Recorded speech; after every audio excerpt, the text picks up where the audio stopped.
नमस्कार, news point लेकर हाजिर हूं मैं राजीव।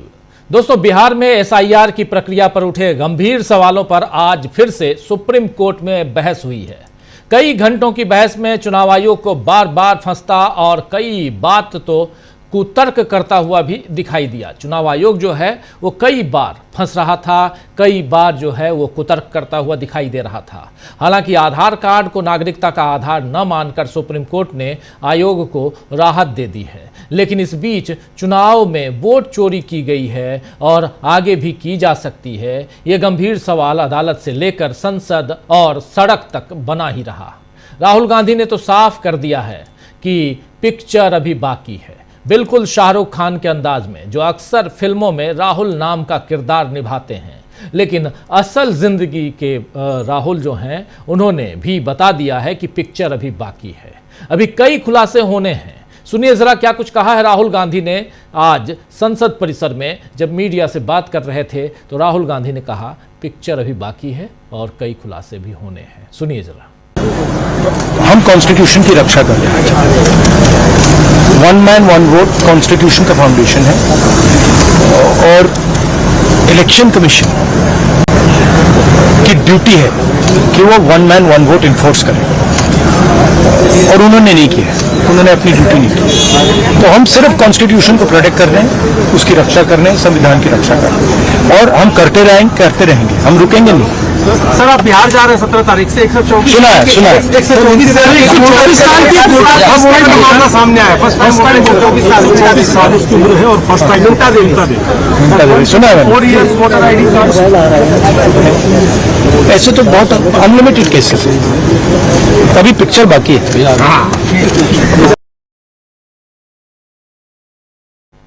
तो सुन रहे थे, अभी पिक्चर बाकी है यहाँ पे। और पिक्चर किस लिए बाकी, किसके लिए? यहाँ पे बात हो रही है मिंटा देवी की। जिस मिंटा देवी पर राहुल गांधी से सवाल हुआ, मिंटा देवी 124 साल की, वो भी पिक्चर बाकी ये भी कह रहे हैं। लेकिन मिंटा देवी जो 124 साल बताया गया है उसका खुलासा भी यहाँ करना जरूरी है। आपको कर देता हूँ, बता देता हूँ कि संसद में आज फिर से विपक्षी सांसदों ने वोट चोरी के खिलाफ नारेबाजी की। मल्लिकार्जुन खड़गे और सोनिया गांधी समेत तमाम नेता मौजूद रहे। प्रियंका गांधी के साथ कई नेताओं ने मिंटा देवी के नाम और तस्वीरें वाली टी शर्ट पहन रखी थी। और इन तस्वीरों में आप देखिए, मिंटा देवी की नाम वाली टी शर्ट पहन रखी थी ये तमाम महिलाओं पुरुषों ने।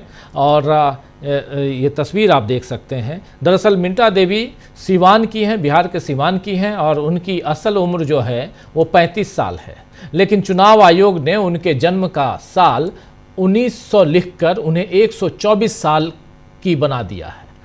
जन्म का साल जो है 1900, 1950, 1960, 1970 या 1980, 1990 या 2000 नहीं, बल्कि 1900 लिखकर 124 साल की, ये 125 साल अब कह सकते हैं, बना दिया है मिंटा देवी को, जो सिवान की रहने वाली हैं।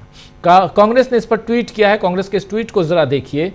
इस तस्वीर के साथ, ये तस्वीर तो आप देख ही रहे हैं, कांग्रेस के ट्वीट को देखिए। कांग्रेस का लिखना है कि बिहार में एक नया और अजीबोगरीब केस सामने आया है, जहां एक 124 साल की महिला वोटर हैं। मिंटा देवी नाम की महिला पहली बार वोटर लिस्ट में शामिल हुई हैं। ये नए तरीके का फर्जीवाड़ा है जो बीजेपी और चुनाव आयोग की मिलीभगत से किया गया है। सोचिए, ये सब एसआईआर के बाद हुआ है। सोचिए, ये सब एसआईआर के बाद हुआ है, ये कांग्रेस पार्टी लिख रही है। सुप्रीम कोर्ट में भी इसी फर्जीवाड़े की तरफ आज याचिकाकर्ताओं ने बार बार ध्यान दिलाया। पिछली सुनवाई में सुप्रीम कोर्ट ने कहा था कि ऐसे 15 लोगों को ले आइए जो जिंदा हैं और हम इस पूरी प्रक्रिया को रद्द कर देंगे। लेकिन चुनाव आयोग की वोटर लिस्ट में मरे हुए बताए गए लोग होने चाहिए। चुनाव आयोग ने, आप जान रहे हैं कि 65 लाख से ज़्यादा लोगों का नाम काट दिया है। 65 लाख से ज़्यादा लोगों के नाम, जो कटे हुए नाम हैं, उनमें से 22 लाख लोगों को बताया गया है कि वो मर चुके हैं, इस दुनिया में नहीं हैं। लेकिन आज हुआ क्या? आज ऐसा हुआ कि आरजेडी सांसद सुधाकर सिंह ऐसे 17 लोगों को लेकर आए थे सुप्रीम कोर्ट, जिनमें से 2 को योगेंद्र यादव ने अदालत में पेश कर दिया। तो चुनाव आयोग के वकील राकेश द्विवेदी ने कहा कि ये सब ड्रामा यहाँ मत कीजिए, इनके नाम जुड़वाइए। साफ साफ जब सुप्रीम कोर्ट ने खुद कहा था कि ऐसे लोगों को ले आइए जो जिंदा तो हैं लेकिन मरे हुए लोगों में उनका नाम जुड़ा हुआ है, तो ऐसे नाम वाले 17 लोगों को ले आए आरजेडी के सांसद। लेकिन होता यह है कि अब यहाँ पर चुनाव आयोग को मिर्ची लग गई। चुनाव आयोग ने कहा कि यहाँ ड्रामा कर रहे हैं, आप ड्रामा मत कीजिए। योगेंद्र यादव ने साफ साफ वहाँ पेश कर दिया 2 लोगों को इन 17 में से, जबकि जस्टिस कांत जो हैं, सूर्यकांत ने कहा कि देश का नागरिक हमारे अदालत में है, ये गर्व की बात है। तो फर्जीवाड़े की परत खुलते ही चुनाव आयोग बौखला रहा है और ड्रामा जैसे शब्दों को दलील का हिस्सा बना रहा है। इसी से पता चल रहा है कि केस किस तरफ झुक रहा है दोस्तों। हालांकि लोकतंत्र के नाम पर जो ड्रामा पूरे देश में बीजेपी ने मचा रखा है, अब उसका पर्दा गिरना जरूरी है और बीजेपी की असलियत से पर्दा उठना जरूरी है। आज मल्लिकार्जुन खड़गे और राहुल गांधी ने थोड़ी देर पहले कांग्रेस के महासचिवों, प्रभारियों और फ्रंटल हेड्स की मीटिंग की है, महत्वपूर्ण बैठक की है, जिसमें वोट चोरी के मुद्दे पर चर्चा की गई और इसके खिलाफ रणनीति बनाई गई है। 17 तारीख को राहुल गांधी बिहार जाने वाले हैं और वहां SIR के खिलाफ मोर्चा निकाला जाएगा, लेकिन उससे पहले वोट चोरी के वीडियो अब पूरे देश में देखे गए और दिखाए जा रहे हैं, जिसके बाद बीजेपी बुरी तरह फंसती हुई दिख रही है। राहुल गांधी ने जिस पैटर्न का खुलासा किया है, अब कई निर्वाचन क्षेत्रों में उसी तरह से पड़ताल शुरू हो चुकी है। तो क्या बीजेपी की सत्ता से विदाई का वक्त करीब आ गया है? एक बड़ा सवाल है, लेकिन बहुत महत्वपूर्ण सवाल है दोस्तों। इस सवाल से परत उठाने की कोशिश करेंगे, समझने की कोशिश करेंगे कि आखिर क्या सचमुच ऐसा हो रहा है। सुप्रीम कोर्ट में अचानक, सुप्रीम कोर्ट में अचानक पेश हुए मुर्दा वोटर, जो अभी आपको बताया भी, ये मुर्दा वोटर के पेश होने से हंगामा क्यों मच गया और संसद से सड़क तक नई लड़ाई की क्या तैयारी है, इन सब की चर्चा हम करेंगे इस न्यूज़ पॉइंट पे। आइए, हमारे साथ कुछ वरिष्ठ साथी जुड़े हुए हैं, उनसे पहले आपका परिचय करवाता हूं और आगे बढ़ते हैं। इस वक्त देखिए 4 वरिष्ठ साथी हमारे साथ जुड़े हुए हैं। शकील अख्तर जी जुड़े हुए हैं, प्रेम कुमार जी जुड़े हुए हैं, अनिल सिन्हा जी जुड़े हुए हैं, अमलेंदु उपाध्याय जी जुड़े हुए हैं। आप चारों का स्वागत है, इस्तकबाल है। स्वागत इस्तकबाल आप तमाम दोस्तों, साथी, शुभचिंतक आप सबका, जो अब तक जुड़ चुके हैं उनका भी, जो जुड़ने वाले हैं उनका भी। शकील जी, आपका वीडियो थोड़ा डाउन दिख रहा है, अगर दोबारा जुड़ जाए तो बेहतर होगा। और सीधे प्रेम कुमार जी आपके पास आना चाहता हूँ, और अनिल सिन्हा जी भी हमारे साथ बने हुए हैं। प्रेम कुमार जी, जरा आपसे समझूं, मुर्दा वोटर लेके तो आ गए, 1 नहीं 17, लेकिन चुनाव आयोग जो है वो कहता है नाटक मत कीजिए, ड्रामा मत कीजिए। ये हालत हो गई अब। जी, शुक्रिया राजीव जी। देखिए, एक इंसान को मुर्दा बना दिया जाए और इसका जिक्र हो तो वो नाटक है, वो बेमतलब की बात है। पर सुप्रीम कोर्ट पर ध्यान जाता है, सुप्रीम कोर्ट की जुबान पर उसकी अहमियत क्या है, इस पर ध्यान जाता है। इस सुप्रीम कोर्ट ने साफ तौर पर कहा था कि जो चुनाव आयोग की मतदाता सूची बन रही है SIR के बाद, उनमें अगर 15 ऐसे उदाहरण भी आप ले आए जो मृत घोषित कर दिए गए हैं लेकिन जिंदा है, तो हम पूरी प्रक्रिया में इंटरवीन करेंगे, रद्द कर देंगे, पूरी SIR प्रक्रिया को ही रद्द कर देंगे। तो ये एक चैलेंज, बहुत बड़ा चैलेंज था। हालांकि मेरा मानना तब भी यही था कि सुप्रीम कोर्ट को ये ओनस, ये प्रूव करने का जिम्मा याचिकाकर्ता पर, आम आदमी पर नहीं थोपना चाहिए, बल्कि इसका पता लगाने के लिए उनको फैक्ट फाइंडिंग टीम रखना चाहिए, घोषित करना चाहिए। बहरहाल फिर भी हमने सुप्रीम कोर्ट के डिसीजन को माना कि एक बड़ा फैसला लेने के लिए, डिसीजन ना भी बोले लेकिन एक आजकल वक्तव्य ही डिसीजन हो रहा है, तो एक बड़ा फैसला लेने के लिए उन्होंने एक चुनौती रखी है। उस चुनौती को आज मीट किया गया, यानी आप ADR, योगेंद्र यादव, दूसरी पार्टियां, तमाम लोगों की जो याचिका थी, उनमें 17 वैसे लोग जो जिंदा हैं, लेकिन चुनाव आयोग ने वोटर लिस्ट में जिनको मृत घोषित कर दिया है और वो नाम नहीं रखा है, उसमें मृत बता करके नाम नहीं रखा है, ऐसे लोगों को जब पेश किया गया तो आपने सही बताया कि कैसे चुनाव आयोग ने ड्रामा शब्द का इस्तेमाल करते हुए याचिकाकर्ताओं का अपमान किया और उन नागरिकों का अपमान किया जो पहले से अपमानित हैं कि जिंदा रहते हुए मृत घोषित कर दिए गए हैं। और यह सब सुप्रीम कोर्ट के सामने हुआ। अब तो सबूत भी लेकर आ गए। अब तो सुप्रीम कोर्ट को अपना वादा पूरा करना चाहिए था, वरना फालतू की बातें बोलना बंद करो जी।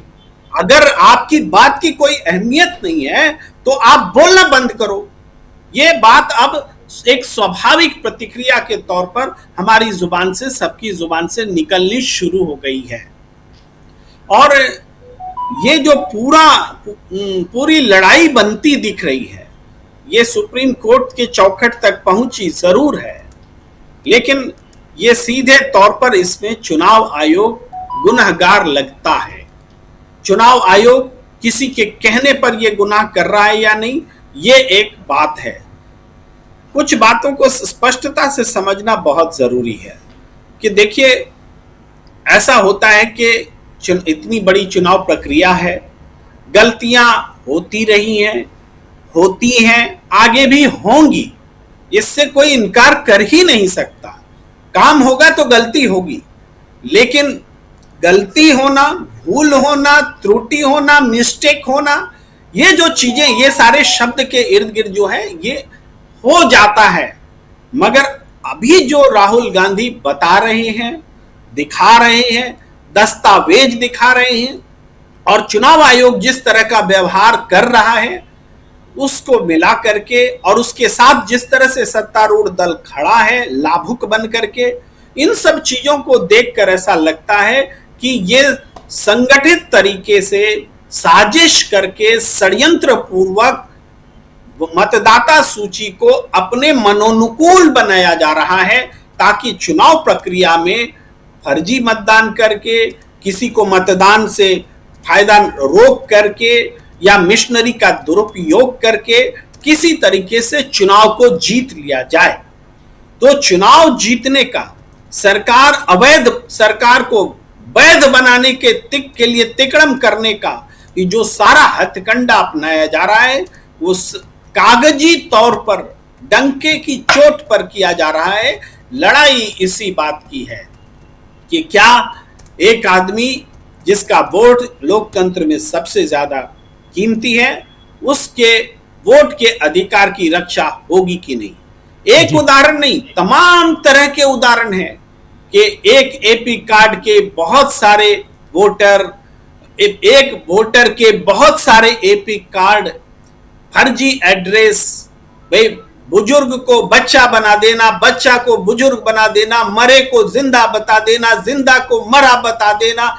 कितने उदाहरण रखे जाए, सारे उदाहरण मौजूद हैं। किसी का फोटो बिंदी बना देना, किसी का एड्रेस नहीं लिखना, और इस तरह के स्कोप पैदा करना, वो भी जो उदाहरण राहुल गांधी ने रखा है उसमें तो हर छठा मतदाता फर्जी है।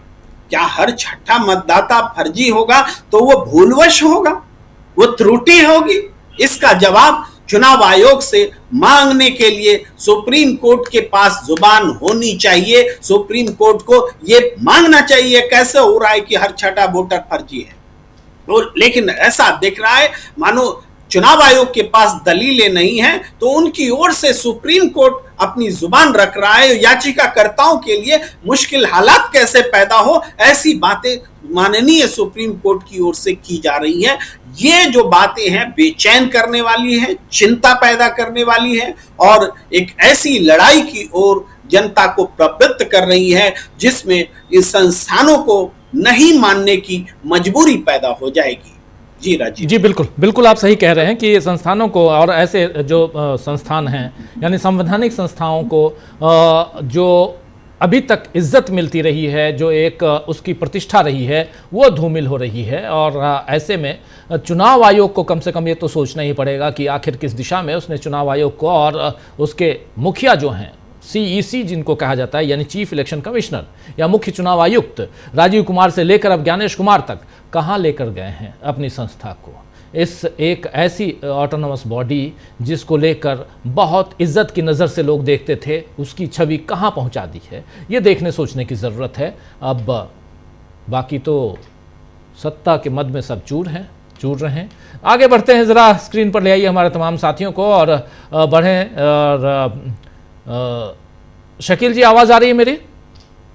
जी आ रही है जी शकील जी, एक तरफ इधर चुनाव आयोग घिरा हुआ है, परेशान है सुप्रीम कोर्ट में जो सुनवाई हुई आज दिन भर हम लोगों ने उसको लाइव दिखाया भी है, लेकिन दूसरी तरफ जो महत्वपूर्ण बात है वो संसद हो या सड़क हो या कोई मीटिंग्स हो, हर जगह हम देख रहे हैं कि यहाँ कांग्रेस और राहुल गांधी लीड लेते हुए, अभी आपने देख लिया राहुल गांधी का बयान मिंटा देवी से लेकर, और राहुल गांधी ने साफ साफ कह दिया कि पिक्चर अभी बाकी है।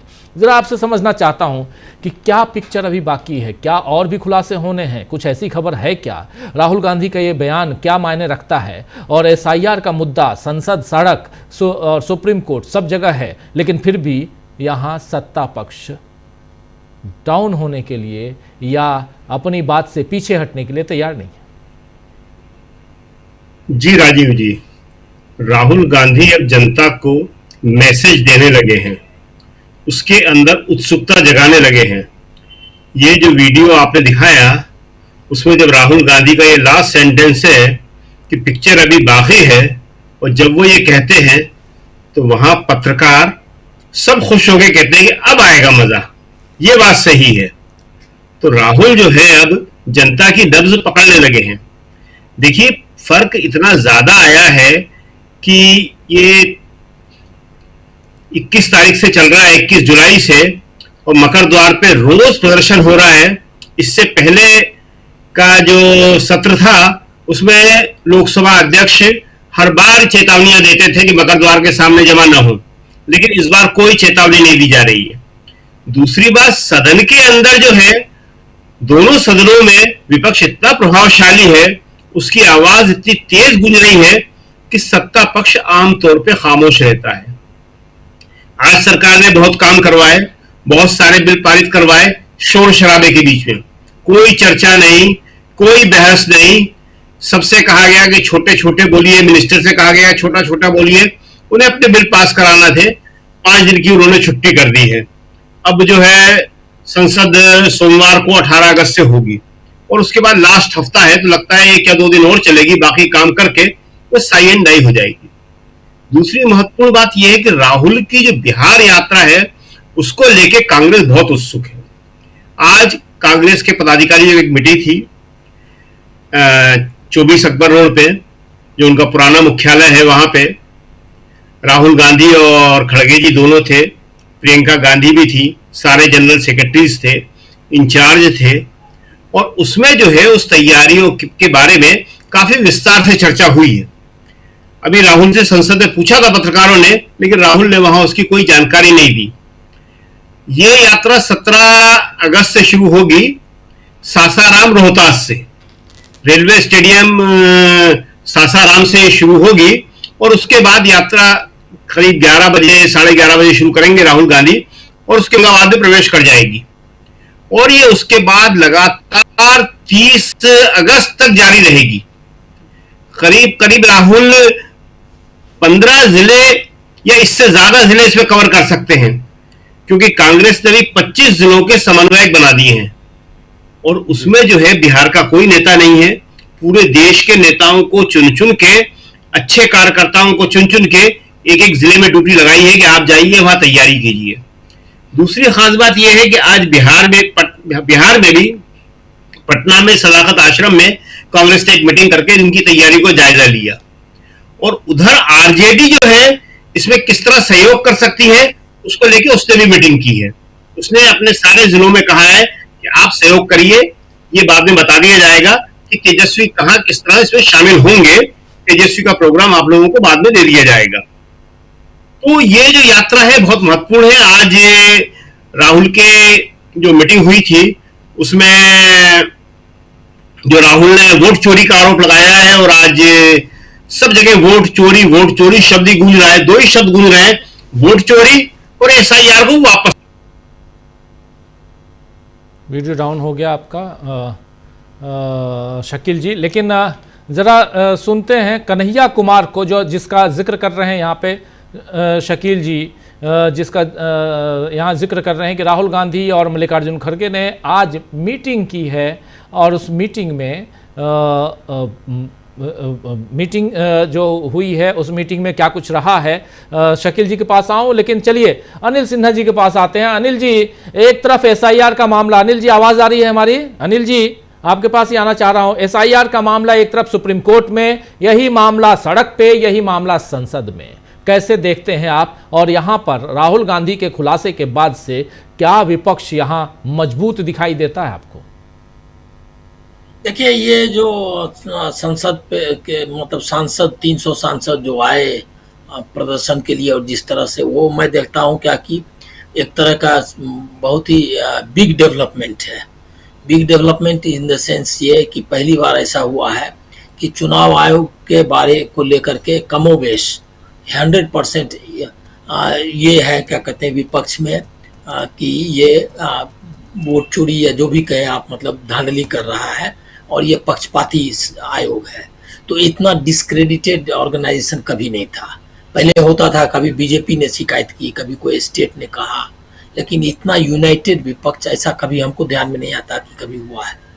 दूसरा है कि वो फंडामेंटल्स जो उसके थे कि वोटर लिस्ट लेकर कभी ईवीएम पर कभी चर्चा हुई, कभी किसी क्या कहते हैं, किसी पर्टिकुलर इलेक्शन के बारे में, जैसे कि मान लिया मैनपुरी का इलेक्शन था 2006 में, और उसके लिए डिमांड हुआ तो कुछ बूथ पर उन्होंने इलेक्शन करवा दिया, लेकिन री इलेक्शन से खुद भी सेटिस्फाइड नहीं हुई, ये इलेक्शन कमीशन नहीं हुआ, और अंत में उसने रद्द कर दिया और जीत करके वही आदमी आया वो। लेकिन उसने, धर्मेंद्र यादव जो जीत करके आए सपा के कैंडिडेट, उन्होंने ये नहीं कहा क्या कि ये चुनाव आयोग ने तो गलत किया क्योंकि उसने दोबारा इलेक्शन कराया, वो दोबारा वही जीत करके आए। लेकिन उसमें उनको लगा कि ये इलेक्शन गलत है, ढंग से किया गया, और 29-40 बूथ या 60, अभी याद नहीं मुझको, इससे करने से काम नहीं चलेगा। तो इस तरह से इलेक्शंस भी रद्द होते थे, वोटर लिस्ट में भी डाउट किया गया, लेकिन ओवरऑल चुनाव आयोग की जो उसका जो क्या कहते हैं, उसका जो ऑलरेडी उसका व्यक्तित्व ही को मान लिया गया हो कि नॉन एग्जिस्टेंट है या वो गलत कार्यों में लगा हुआ, ऐसा कभी नहीं हुआ था। तो ये चुनाव आयोग को, इस चुनाव आयोग को, इसके लिए आपको इतिहास में दर्ज हो जाएगा ये कि ये इसने चुनाव आयोग की छवि को यहाँ तक पहुँचा दिया, जबकि किसी का जो पार्टी है और जो जीतने वाली पार्टी का कोई मतलब नहीं। चुनाव में आप देखिए कि मैनपुरी का इलेक्शन का मैं इसलिए जिक्र कर रहा हूँ कि ये बहुत इंपॉर्टेंट है समझना कि उस समय जब चुनाव रद्द करने का मामला आया तो उन्होंने जो इंडिपेंडेंट कैंडिडेट्स थे, 13 या 14 क्या 19 या हमको याद नहीं, उनकी भी सुनवाई की।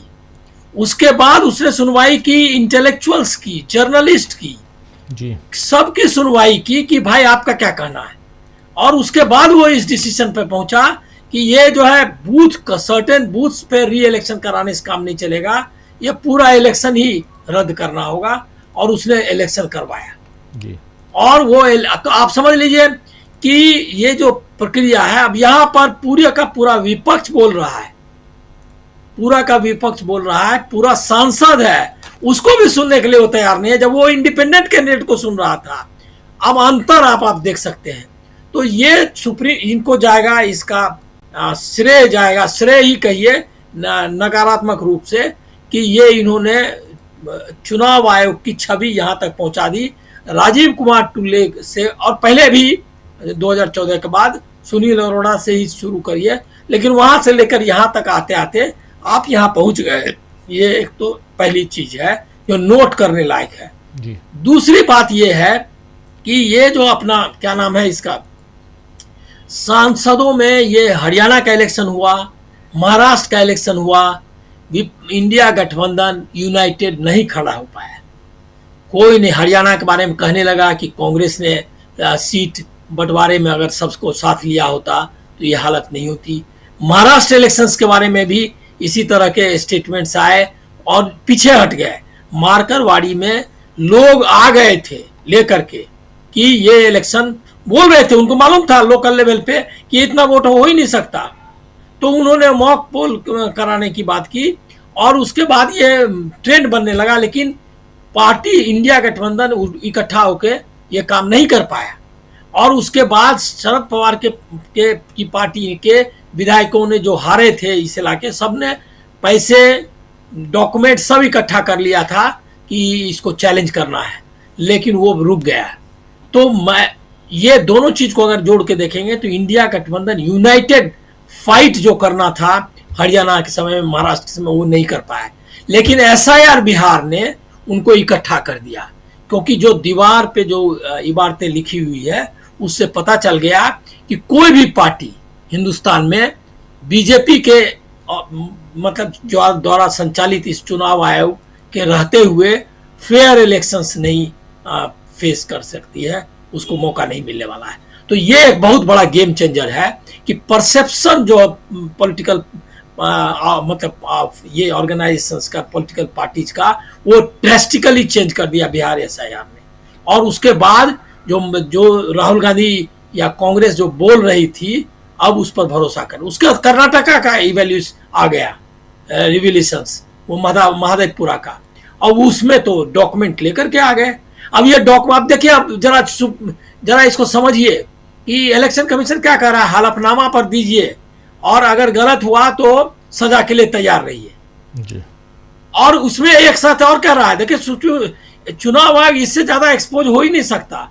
वो क्या कह रहा है कि शकुन रानी जो है, वो जो है उनका जो वोट है 2 बार नहीं पड़, दो जगह नहीं किया उन्होंने। इसका मतलब वो जांच किया है, तब तो उसको पता चला कि शकुन देवी जो है या शकुन रानी जो भी है, उन्होंने 2 बार माने। जांच किया लेकिन बता नहीं रहा है। वो जांच किया तभी तो उसको पता चला, लेकिन ये स्वीकार करने को तैयार नहीं है कि वो जांच कर रहा है या उसको पता है। तो इसका मतलब है कि एक चीज उसने गलत दी राहुल गांधी ने। दूसरा आदित्य श्रीवास्तव के मामले में भी आ गया था, वहां का उत्तर प्रदेश का, हालांकि बाद में उनका फिक्स हो गया कि ये जो है गलत उन्होंने दिया, ये तो ऐसा है नहीं। लेकिन वो इसका मतलब कि जो तथ्य रखे गए उसमें से कुछ तथ्य उसको बताया उन्होंने गलत। इसका अर्थ ये है कि उसने जांच कर रखी है और वो बता नहीं रहा है, मतलब उसको जो एविडेंस दिए गए हैं वो सच है। दूसरा, अभी अब सुप्रीम कोर्ट पर आते हैं। जो दृश्य है, अमर्त्य सेन का इंटरव्यू आया है अभी एक अखबार में, उसमें अमर्त्य सेन ने कहा है कि बिग टुमारो, कल आपका इंतजार कर रहा है सुप्रीम कोर्ट, और इतिहास भी उसको देख रहा है। अब सुप्रीम कोर्ट पर डिपेंड करता है कि वो किस तरह से उसको रिस्पॉन्ड करता है। अगर ये जिस तरह से चल रहा है बिहार में, अगर ये चला तो ये बहुत बड़ा डिसास्टर है और ये डेमोक्रेसी के लिए, और इसको मतलब आप इग्नोर नहीं कर सकते। सुप्रीम कोर्ट को इसको देखना चाहिए। सुप्रीम कोर्ट को वो समझते हैं कि मतलब उनका कहना है कि उसको एक भूमिका निभानी चाहिए, एक तरह से उन्होंने इसकी कहा है। लेकिन आज जो सुप्रीम कोर्ट में हुआ है, मैं प्रेम कुमार जी से पूरी तरह सहमत हूँ कि आज का जो सुप्रीम कोर्ट है उससे साबित होता है कि सुप्रीम कोर्ट, वो तो मैं पहले दिन से कह रहा था, आपके चैनल पर भी हो सकता है मैंने कहा हो कि ये सुप्रीम कोर्ट से कोई उम्मीद मत रखिए। और ये जो सांसद भी उतरे हैं सड़क पे, वो उस पे भी आप जान लीजिए कि ये साबित होता है कि सुप्रीम कोर्ट से उनकी उम्मीद नहीं रही। नहीं तो आपको क्या लगता है कि कर्नाटक में, और अभिषेक मनु सिंघवी के इंटरव्यू में भी है कि वो बोले कि ये तो इतना बड़ा स्कैम है कि इसके लिए लोगों की अदालत में ही जाना, लोगों के पास ही जाना होगा। तो ये उनको मतलब कहने का ये था कि सुप्रीम कोर्ट के जाने का कोई अर्थ नहीं है। और सुप्रीम कोर्ट अभी कर क्या रहा है? सुप्रीम कोर्ट उसने तो आज आधार कार्ड वाला भी जो स्टैंड लिया था उससे भी पीछे हट गया। उसके बाद उसने जो कहा था कि लाइए और हम जो है तुरंत इनको रोक देंगे, वो कुछ नहीं किया। और उसके बाद तीसरी बात ये है कि वो आर्गू कर रहे हैं, आर्गू किया क्या कि भाई गलतियां तो होती हैं, और वो क्या कहते हैं ये आधार कार्ड का जो कहा उसने कि ये का सिटीजनशिप का नहीं है। अरे तो बार बार तो बोल रहे हैं सिब्बल और बाकी लोग सिटीजनशिप का जांच करने का काम नहीं है उसका। अच्छा, उसमें झूठ बोला राकेश द्विवेदी ने, उनके जज ने, ये उनके क्या कहते हैं वकील ने, कि हमने पॉलिटिकल पार्टीज को डिटेल्स दे दिया है। नहीं दिया है। बिहार में उन्होंने सिर्फ लिस्ट वो भी दिया है पूरा नहीं, बीएलओ को दे दिया। बीएलओ के पास है तो किससे क्या है? आपने उसको पॉलिटिकल पार्टी के साथ कहाँ शेयर किया है? वो कि कितने लोग मर गए, कितना लोग भाग गए, नहीं शेयर किया है। और उसने एक और चीज हुई कि योगेंद्र यादव ने बहुत सारी चीजें वहां रखी, उसको बहुत तरीके से, और वो जबरदस्त है, उसमें कई डिटेल्स है। उसमें एक और सबसे बहुत बड़ा डिटेल है जिसको कि इग्नोर नहीं करना चाहिए, वो ये है कि 31 लाख महिलाओं का वो जो 65 लाख है उसमें 31 लाख महिलाएं ये हो रही हैं, मतलब वोट से निकाली जा रही हैं। ये एक बिग नंबर है, बहुत बड़ा नंबर है। इसका मतलब ये है कि इससे पता चलता है कि जो पार्टिसिपेशन, इसके लिए आपको नीतीश कुमार का नाम लेना पड़ेगा कि उन्होंने कोशिश की थी कि एक महिला वोट बैंक बनाया हो, चाहे कुछ भी किया हो। महिला एम्पावरमेंट, जो वीमेन एम्पावरमेंट है, उसकी कोशिश उन्होंने की थी और उसमें कई तरह के प्रयास किए गए थे। 50% रिजर्वेशन लोकल ये में क्या कहते हैं बॉडीज में भी उनका था, उनका पहला स्टेट था जो किया। तो वो काम अब पीछे जाने वाला है। आप महिलाओं को वोटिंग ये से लोकतंत्र से बाहर कर रहे हैं। जो प्रोसेस है ये अगर पॉलिटिकली अगर हम देखें, अब मैं मानता हूं कि हम लोगों को इनोसेंट बिहेवियर नहीं देखना चाहिए। जब इतनी साजिशें चल रही हो तो कोई भी चीज इनोसेंट है ऐसा मान के नहीं चलना चाहिए।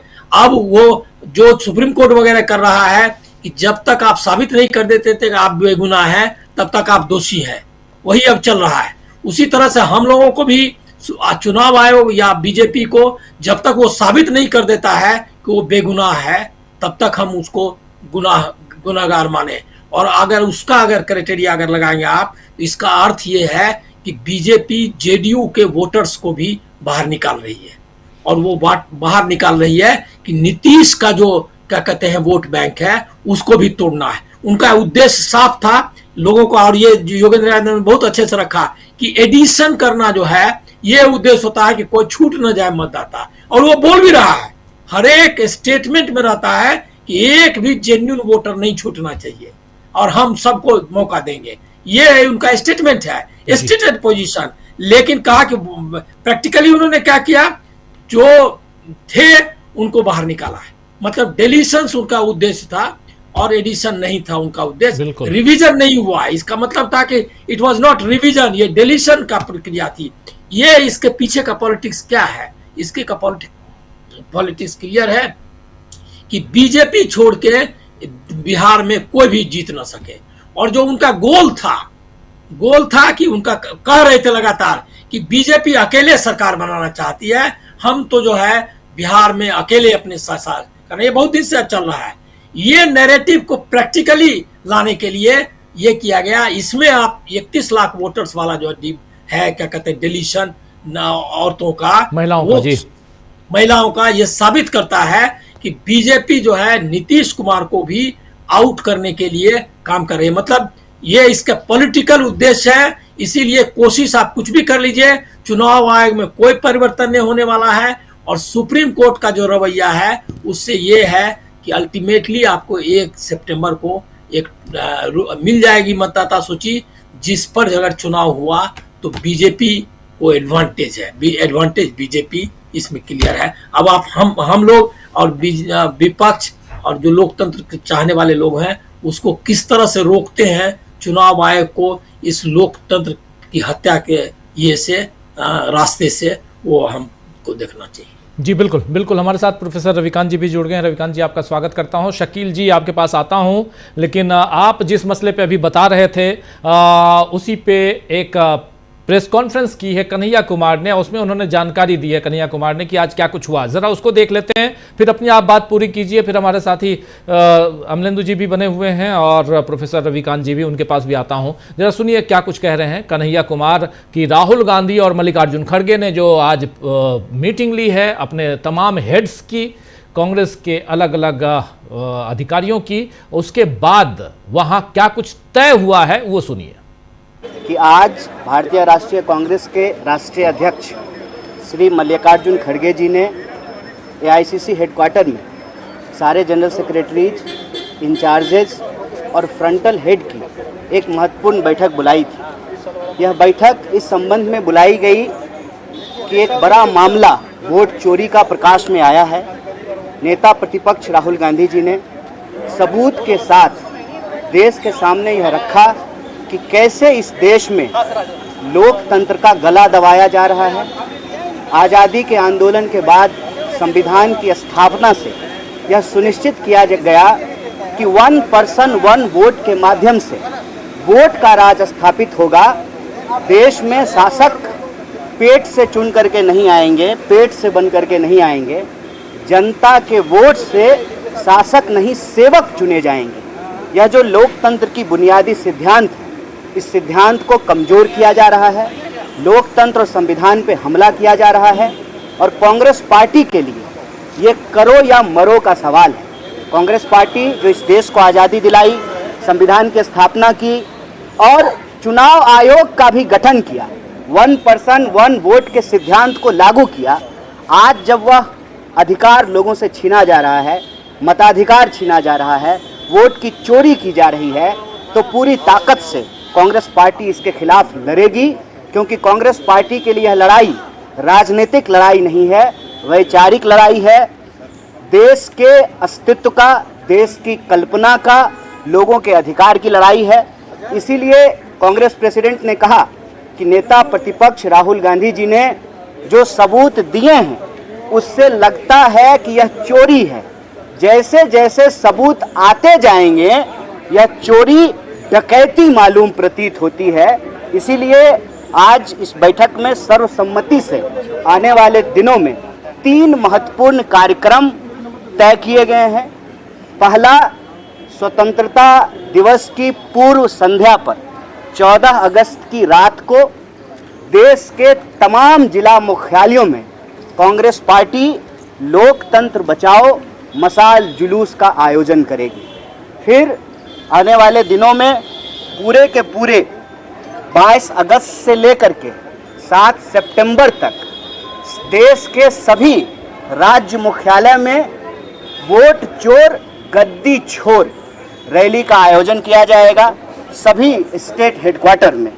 और फिर 15 सितंबर से लगातार 15 अक्टूबर तक पूरे देश में मताधिकार को बचाने के लिए, संविधान और लोकतंत्र को बचाने के लिए, जनता की भागीदारी सुनिश्चित करने के लिए और जनता की जो आवाज़ है वह चुनाव आयोग तक पहुंचाने के लिए हस्ताक्षर अभियान चलाया जाएगा।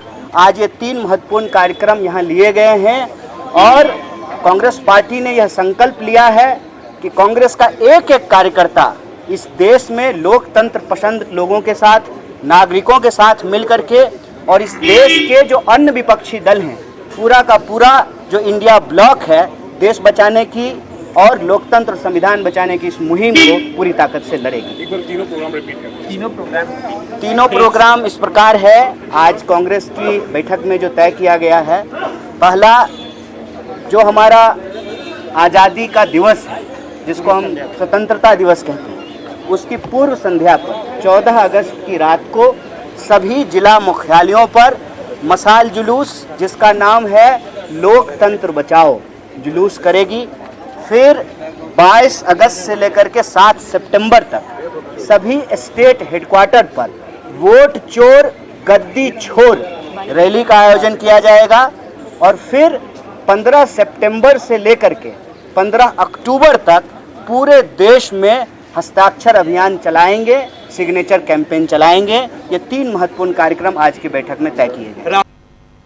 तो शकील जी, यहाँ 3 महत्वपूर्ण यहाँ कार्यक्रम जो होने जा रहा है कांग्रेस पार्टी की तरफ से, एक तो ये कि स्वतंत्रता दिवस की पूर्व संध्या पर यानी 14 तारीख को पूरे रात को 14 अगस्त की रात को देश के सभी जिला मुख्यालयों में कांग्रेस पार्टी लोकतंत्र बचाओ मशाल जुलूस का आयोजन करेगी। पहला ये है। दूसरा है, देश के सभी राज्य मुख्यालयों में 22 अगस्त से 7 सितंबर तक वोट चोर गद्दी छोड़ रैली का आयोजन होगा। और तीसरा जो यहाँ पर कन्हैया कुमार बता रहे थे कि 15 सितंबर से 15 अक्टूबर तक पूरे देश में मताधिकार को बचाने के लिए हस्ताक्षर अभियान चलाया जाएगा। ये तीन महत्वपूर्ण हैं जो आप इस पर जरा बताइए और क्या कुछ जानकारी है। और ये 15 सितंबर से 15 अक्टूबर तक क्यों हस्ताक्षर अभियान मताधिकार बचाने का? राजीव जी, ये जो 22 अगस्त वाला प्रोग्राम है, 22 अगस्त से 7 सितंबर वाला, ये जिला मुख्यालयों पे होगा। नीचे तक ले जाएंगे इसको, ये जिला मुख्यालयों पे होने वाला है ये। और 15 सितंबर से 15 अक्टूबर तक का जो है, इसमें हस्ताक्षर अभियान के साथ साथ राज्य मुख्यालयों पे भी रैलियां की जाएंगी, वहां प्रदर्शन और धरने किए जाएंगे। और हस्ताक्षर अभियान के जरिए ये बताया जाएगा, जैसा कि कल राहुल ने बताया कि कितने ज्यादा लोग जुड़ गए हैं, तो ये बताने के लिए कि हमारे साथ वोट चोरी के खिलाफ कितने लोग जुड़े हुए हैं। ये जो इनका दूसरा प्रोग्राम है 22 अगस्त वाला, इसका जो नारा है वो आज पूरे दिन संसद में गूंजता रहा, वोट चोर गद्दी छोड़। ये नारा कांग्रेस को भा गया है, ये हिट हो गया है। ये सुबह जब 11 साढ़े 10 बजे शुरू हुआ था संसद के मकर द्वार पे, तब भी यही नारा लगा, और उसके बाद लोकसभा और राज्यसभा दोनों सदनों में भी यही नारा लगा।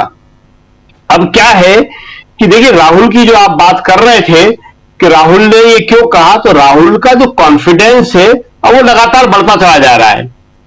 उन्होंने यह साफ कहा है कि अभी तो आप देखते जाइए, इसका उनके पास और सबूत आ गए हैं और डॉक्यूमेंट आ गए हैं। इसलिए राहुल गांधी जो है अब पूरी विश्वास के साथ बात कर रहे हैं। आप देख रहे हैं कि अपने साथ के जो इंडिया गठबंधन के नेता हैं, उनके भी वीडियो बना के सामने ला रहे हैं कि ये हमारे साथ हैं, इनको गिरफ्तार किया गया।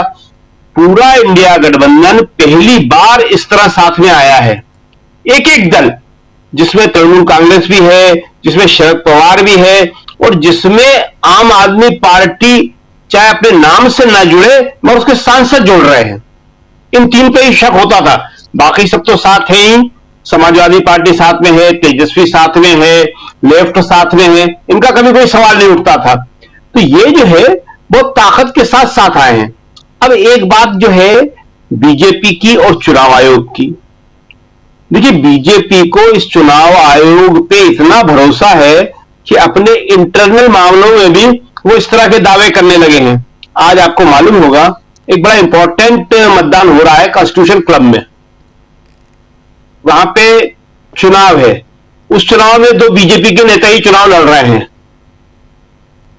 राजीव प्रसाद रूडी, जो पिछले कई सालों से वहां सचिव प्रशासन है और जिनका वहां काम है, काफी कॉन्स्टिट्यूशन क्लब में उन्होंने काम किया है। दूसरा संजीव बालियान। तो जो बात हम बता रहे हैं, निशिकांत दुबे को जब से वो विदेश यात्रा पे गए हैं बताने के लिए, तब से वो क्या क्या बोल रहे हैं सबको मालूम है। आज उन्होंने एक और बड़ा दावा किया, अभी मतदान हो रहा था, उन्होंने कहा संजीव बालियान जीतेंगे। चुनाव आयोग का यहां हस्तक्षेप तो है नहीं है, यहां तो पर्ची से वोट हो रहा है। ये पता नहीं उन्हें कितना विश्वास है ऐसा कि वो ये कह रहे हैं। शायद इसलिए कह रहे हैं कि जो संजीव बालियान है अमित शाह के कैंडिडेट हैं, वहां साफ साफ विभाजन हो गया है कि संजीव बालियान जो है और राजीव प्रताप रूडी जो है दोनों बीजेपी के हैं, मगर बीजेपी के लोग आधे इनका कर रहे हैं आधे उनके कर रहे हैं। अब विपक्ष किसके साथ चला जाएगा उस पर निर्भर करता है, लेकिन वो एक अलग किस्म का मामला है। सबसे बड़ी बात यह है कि किसी ने कोई वहां दावा नहीं किया सिवाय निशिकांत दुबे जी के। तो हमें लगता है कि हर चुनाव मैनेज करना इनकी आदत में शामिल होता जा रहा है। तो ये जो है इस तरह से आज जो सुप्रीम कोर्ट में हुआ, तो वहां पे भी जो माहौल था पूरा का पूरा, वो सारे के सारे वकील ये बताने की कोशिश कर रहे थे कि देखिए ये देश के जो लोकतंत्र है, वन मैन वन वोट है, उसके खिलाफ माहौल है, विश्वसनीयता खत्म हो जाएगी। अब सुप्रीम कोर्ट कितना सुनता है, कितना समझता है, ये कहना बहुत मुश्किल है। लेकिन विपक्ष को ये काम करते रहना चाहिए, उन्हें नेम और शेम करते रहना चाहिए। जब तक ये नहीं बताएंगे वो और छोड़ देंगे ये कह के कि सुप्रीम कोर्ट कुछ नहीं कर सकता, तब तक सुप्रीम कोर्ट और ज्यादा क्या करेगा कह नहीं सकते। इसलिए लगातार उसके ऊपर दबाव बनाए रखना चाहिए। संवैधानिक संस्थाएं हैं, आपकी जिम्मेदारी है, आपको करना होगा। और इसीलिए आज सारे के सारे वकील और सारे के सारे तथ्य और तर्क जो है वहां पे दिए जा रहे थे। जी राजीव जी। जी बिल्कुल बिल्कुल, आता हूं दोबारा आपके पास। बहुत महत्वपूर्ण जानकारी आप दे रहे हैं, कांग्रेस पार्टी की अंदरूनी जानकारियां और उसके अलावा देश में जो कुछ चल रहा है। प्रोफेसर रविकांत जी आपके पास आना चाहता हूं, कैसे आप देखते हैं? आपने प्रोफेसर साहब, आपने सुप्रीम कोर्ट में जो आज हुआ वो भी देखा होगा। योगेंद्र यादव ने 2 मुर्दा मुर्दा वोटरों को वहां खड़ा कर दिया। मुर्दा वोटर इसलिए कह रहा हूं क्योंकि कहा गया इनके नाम वोटर लिस्ट से इसलिए हटा दिया गया है क्योंकि ये इस दुनिया में अब हैं ही नहीं। लेकिन एक नहीं बल्कि 17 ऐसे मतदाता सुप्रीम कोर्ट में आज आ गए थे। 17 में से 2 को योगेंद्र यादव ने खड़ा किया, जबकि 15 बाकी थे। इसी सुप्रीम कोर्ट में इन्हीं दोनों जजों में से एक जस्टिस बागची ने कहा था कि अगर आप 15 ऐसे लोगों को खड़े कर देंगे तो मैं ये पूरी प्रक्रिया जो है इसको खत्म कर दूंगा, रद्द कर दूंगा, यानी SIR को रद्द कर दूंगा। लेकिन यहाँ वो तो बात हुई नहीं। यहाँ अचानक यहाँ जो चुनाव आयोग के वकील हैं वो कहने लगे कि क्या नाटक है, क्या ड्रामा कर रहे हैं आप, इतनी जितना यहाँ कर रहे हैं आप उससे बेहतर होता कि इन लोगों के नाम आप वहाँ डलवा देते, योगेंद्र यादव को कहने लगे। तो साफ है कि चित्त भी और पट भी दोनों तरफ हमको हम ही चाहिए, बस हम जैसा कर रहे हैं। जो अनिल सिन्हा जी कह रहे थे, बहुत इंपॉर्टेंट बात कह रहे थे कि जब सब कुछ जानते हुए सुप्रीम कोर्ट तक में आप हैं और झूठ पे झूठ और अपनी बातें रखने की कोशिश कर रहे हैं, अपनी इस बात को सही साबित करने की कोशिश कर रहे हैं, तो हम भी तो वही कर रहे हैं। हम भी तो सही बात को सही साबित करने और सही बात को बताने की कोशिश कर रहे हैं। प्रोफेसर साहब, हम लोग तो यहां झूठ बोल नहीं रहे हैं, जो है वही दिखा रहे हैं, वही बता रहे हैं। एक दूसरी संस्था जो ऑटोनोमस बॉडी है, स्वायत्त संस्था है, संवैधानिक संस्था है, वो क्या कर रहा है? वो इस देश के लोकतंत्र को खोखला कर रहा है। वहां साबित हो ना हो, बहुत सही आपने याद दिलाया। हमारे कार्यक्रम में मैंने ही उनका इंटरव्यू लिया था अभी 2-3 दिन पहले, अभिषेक मनु सिंघवी का। उस इंटरव्यू में आपने देखा अभिषेक मनु सिंघवी ने बहुत बड़ी बात कही थी। साफ साफ उन्होंने कहा था कि हमको अब सुप्रीम कोर्ट भी हर बात में सुप्रीम कोर्ट जाना और इतनी उम्मीद पाल के रखना ये नहीं करना चाहिए। एक वकील, देश के वरिष्ठतम वकीलों में से एक ये बात कह रहा है कि जनता की अदालत सबसे बड़ी अदालत होती है। तो क्या अब यह हम मान के चलें कि सुप्रीम कोर्ट में फैसला जो भी आता है, हम तो आज की, मैं सच बताऊं, मैं और अमलेंदु जी लगातार, हमारे तमाम साथी उस कार्यक्रम को देख रहे थे।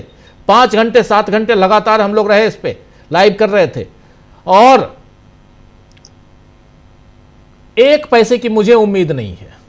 मैं सच बताऊं, बहुत दिल से बोल रहा हूं, माननीय न्यायमूर्ति जी के सामने हाथ जोड़ के बोल रहा हूं, मुझे अब उम्मीद नहीं है। जिस प्रकार की बातें, जिस प्रकार की बहस चल रही है, 10 तारीख को, 10 जुलाई को, 28 जुलाई को, 29 जुलाई को, 6 अगस्त को, 9 अगस्त को हलफनामा, आज 12 अगस्त, चल क्या रहा है? कहां उम्मीद रखी जाए? कहीं दिखाई देती है? कोई उम्मीद की किरण दिखती है प्रोफेसर साहब?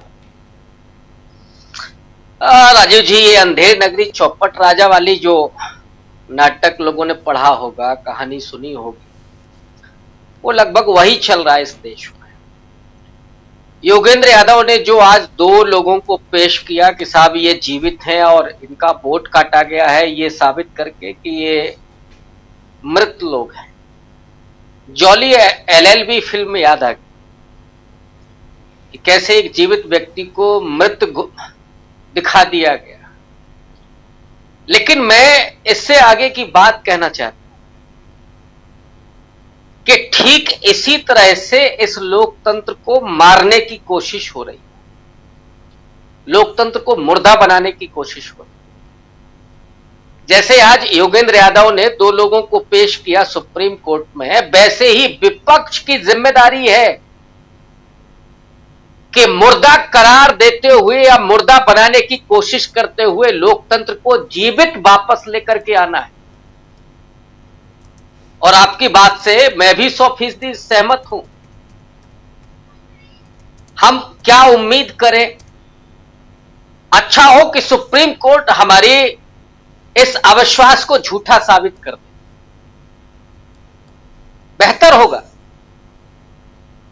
सुप्रीम कोर्ट संविधान का संरक्षक है और यहां सरेआम संविधान को खत्म करने की साजिश की जा रही है।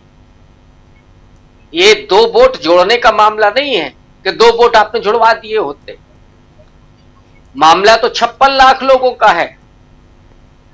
65 और लाख, कितने लाख लोग होंगे? 65 लाख जी। और कितने लाख लोग होंगे जो फर्जी वोटर होंगे, जो जोड़े गए हैं, वो तो आप बता ही नहीं रहे। तो क्या ये सारा खेल पूरे चुनाव प्रक्रिया को, पूरे लोकतंत्र को, पूरे लोगों के वजूद को, लोगों की ताकत को, उस सब का गला घोंटने की कोशिश हो रही है। और जो कभी डॉक्टर अंबेडकर ने कहा था कि अब राजा मतपेटी से पैदा होगा, जो 25 नवंबर 1949 को डॉक्टर अंबेडकर ने भाषण देते हुए कहा था कि 26 जनवरी 1950 से हम राजनीतिक रूप से समता स्थापित करने जा रहे हैं, एक व्यक्ति का एक वोट और उसका एक मूल्य होगा। अगर कोई उस समय अंतर हुआ होगा कि साहब पढ़ा व्यक्ति है उसको वोट का करने का अधिकार मिलेगा, या कोई धनाढ्य व्यक्ति है जो ब्रिटिश हुकूमत में चल रहा था, लेकिन उन सारी योग्यताओं को खत्म करके सिर्फ एक योग्यता कि भारत का व्यक्ति, और उसकी उम्र उस समय 21 साल थी। राजीव गांधी ने उसे 61वें संविधान संशोधन में 18 साल किया, तो उसे भारत का नागरिक होना चाहिए और वो सरकार बनाने का अधिकार रखता है, सरकार चुनने का अधिकार रखता है। आज उसी अधिकार को खत्म करने की पूरे तरीके से साजिश रची जा रही है। लेकिन अच्छी बात यह है राजीव जी, हम लोग बहुत आशावादी हैं और लगातार हम लोग इस बात को कहते रहे हैं कि लोकतंत्र पर हमला कितना भी हो, संविधान पर हमला कितना भी हो, लेकिन 70 साल के पूरे शासन काल में इतना तो हो गया है कि पॉलिटिकली लोग अब मरे हुए नहीं हैं, जीवित लोग हैं। वो अपने अधिकार को जानते और समझते हैं। और मैं ये भी कह देता हूं कि जो जागरूक लोग होते हैं, जो संघर्ष करने का मादा रखने वाले लोग होते हैं, वो समाज में सिर्फ 10% होते हैं। 10 से अगर 20% हो गए तो वो तस्वीर बदल देते हैं। लेकिन उससे ज्यादा महत्वपूर्ण बात यह है कि ये पहली मर्तबा है 11 साल में जब विपक्ष एकजुट होकर के किसी मुद्दे पर पूरे तरीके से मुस्तैद होकर के लड़ रहा है, संघर्ष कर रहा है, बैरिकेड फांदे जा रहे हैं, जेल नहीं थाने ले जाया जा रहा है। और सबसे अच्छी बात है कि ये पूरा जो आंदोलन है उसमें मास अपील है। इसके पहले जन आंदोलन हुए, किसानों का आंदोलन हुआ जिसमें किसानों ने जीत हासिल की, सीए एनआरसी का आंदोलन हुआ, लेकिन उसमें विपक्ष उस तरह से नहीं था, एकजुट भी नहीं था। लेकिन यह पहला मुद्दा है जिस पर विपक्ष एकजुट है, नेतृत्व कर रहा है। और सबसे बड़ी बात है कि मास अपील है, इस देश के 140 करोड़ लोगों तक यह बात पहुंची है। और एक और मैं जानकारी आपको दे दूं, राहुल गांधी के प्रेस कॉन्फ्रेंस की सबसे ज्यादा धूम मची हुई है इंस्टाग्राम पर, जिस पर सबसे ज्यादा नौजवान है। राहुल गांधी के प्रति जो विश्वास उपजा है लोगों का, जो खास करके जिन्हें राहुल गांधी में क्या युवराज दिखता था, जिन्हें राहुल गांधी में लगता था कि साहब वो गंभीर पॉलिटिशियन नहीं है, लेकिन जब यही व्यक्ति वो 4000 किलोमीटर पैदल चलता है और इस सत्ता के गुरूर को अपने बूटों से रौंदता है, तब लोगों को विश्वास होता है कि साहब ये है नेता। तब लोगों को लगता है कि नहीं साहब ये राहुल गांधी है। और आज वही राहुल गांधी के बात पर लोगों को भरोसा क्यों है? अचानक नहीं पैदा हुआ, राहुल गांधी को इसके लिए कड़ी मशक्कत करनी पड़ी। लेकिन लोकतंत्र में लोगों का भरोसा है, लोकतंत्र को मरते हुए वो नहीं देखना चाहते। संविधान को लेकर के लोगों में जो चेतना है, और राहुल गांधी ने बहुत स्पष्ट बोला कि ये मसला राजनीतिक नहीं है, ये मसला संविधान का है। संविधान में एक व्यक्ति एक वोट का जो राइट है उसको कुचलने की साजिश की जा रही है। और हम चाहते हैं कि एक साफ सुथरी वोटर लिस्ट बनकर के तैयार हो, जिसमें किसी के साथ न तो हकमारी हो और न ही फर्जी वोटर बनकर के तैयार हो, क्योंकि मैंडेट को चुराया जा रहा है। और जब मैंडेट को चुराया जाता है तो वो लोकतंत्र के लिए सबसे बड़ा धक्का होता है। ये पूरा देश जानता है कि आज नरेंद्र मोदी को नापसंद करने वाले लोगों की संख्या कितनी है। आप छोटे छोटे देशों में जाकर के बड़े बड़े वहां के पुरस्कार लेकर के आ जाएंगे तो क्या देश के लोग आपको महामानव मान लेंगे? आप बोलते रहिए कि साहब हम तो बायोलॉजिकल नहीं है, हमें तो परमात्मा ने भेजा है, लेकिन लोगों के पेट और पीठ पर दोनों पर जब लात पड़ती है तो क्या वो ये मान लेंगे कि साहब महामानव देश को चला रहे? इन दलितों के जिनको पहली बार इंसान होने का अधिकार मिला, महिलाओं को जिन्हें पहली बार नागरिक अधिकार मिला, वो ओबीसी समाज के लोग जिन्हें शूद्र कहकर के दुत्कारा गया इस समाज में हजारों साल तक, और वो 26 जनवरी 1950 को इस देश के नागरिक बने, उन्हें लगा कि ये ताकत हमारी है, क्या वो यूं ही जाने देंगे?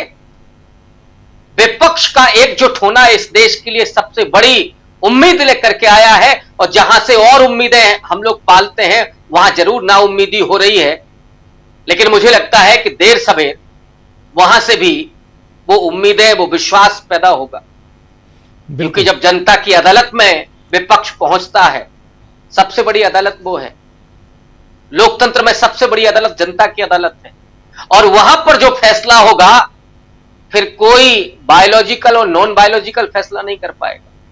और मुझे लगता है कि यह सही वक्त आ चुका है कि लोग अब चारों तरफ से निराश हैं और गुस्से में हैं। इस गुस्से को समझना चाहिए, सरकार को भी, चुनाव आयोग को भी, और हमारी संवैधानिक संस्थाओं को भी, क्योंकि उनके ऊपर जिम्मेदारी है इस देश के लोकतंत्र को, जनविश्वास को बचाने की। लोकतंत्र लोक विश्वास पर चलता है, उसको बचाने की जिम्मेदारी उनके कंधों पर है।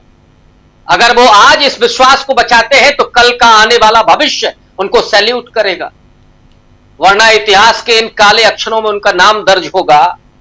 तो वो इस बात को महसूस करते हैं कि नहीं करते हैं मुझे नहीं पता, लेकिन उनको देर सवेर करना पड़ेगा।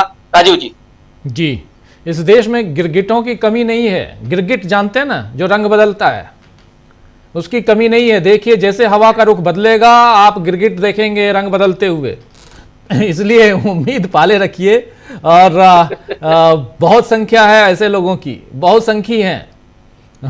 अमलेंदु जी, आपके पास आना चाहता हूं। हम लोगों ने कई ऐसे लोगों को देखे, कई ऐसी संस्थाओं को देखे, कई ऐसे अधिकारियों को देखे, जैसे जैसे अगर उनके आका कमजोर होने लगते हैं तो अपने आका को बदल लेते हैं, और यही होता है, यही दस्तूर है। और इसलिए हर जगह, हर संस्थाएं जो आज कहीं और झुकी हुई हैं कल कहीं और झुक जाएंगी। ये पीसा का मीनार थोड़ी है प्रोफेसर साहब कि एक जगह एक तरफ झुकी तो झुके दूसरी तरफ भी जाएंगे। चलिए अमलेंदु जी, आप दिन भर साथ साथ हम लोग लाइव कर रहे थे, और सबसे बड़ी बात कि वो समय और उसमें भी जब दो लोगों को जिंदा साबित कर दिया गया कि देखिए ये दोनों हैं, और 15 लोग इंतजार कर रहे थे सुप्रीम कोर्ट के उस कोर्ट नंबर 2 में उतनी जगह नहीं थी कि और किया जाए। लेकिन बात यहां पर वो दो लोगों के, दो मुर्दा लोगों को जिंदा साबित करना मायने ये नहीं रखता। मायने रखता है कि सड़क पे कितना मजबूत है यहां पर विपक्ष, सड़क पे कितनी मजबूती के साथ मतदाताओं की लड़ाई लड़ते हुए विपक्ष दिखाई देता है, यह मायने रखता है। अमलेंदु जी, बिल्कुल राजीव जी, अब चीजें सड़क से ही तय होनी है, ना संसद से तय होनी है, ना सुप्रीम कोर्ट से तय होनी है। और आपको याद होगा कि जो एक्स सीजेआई है,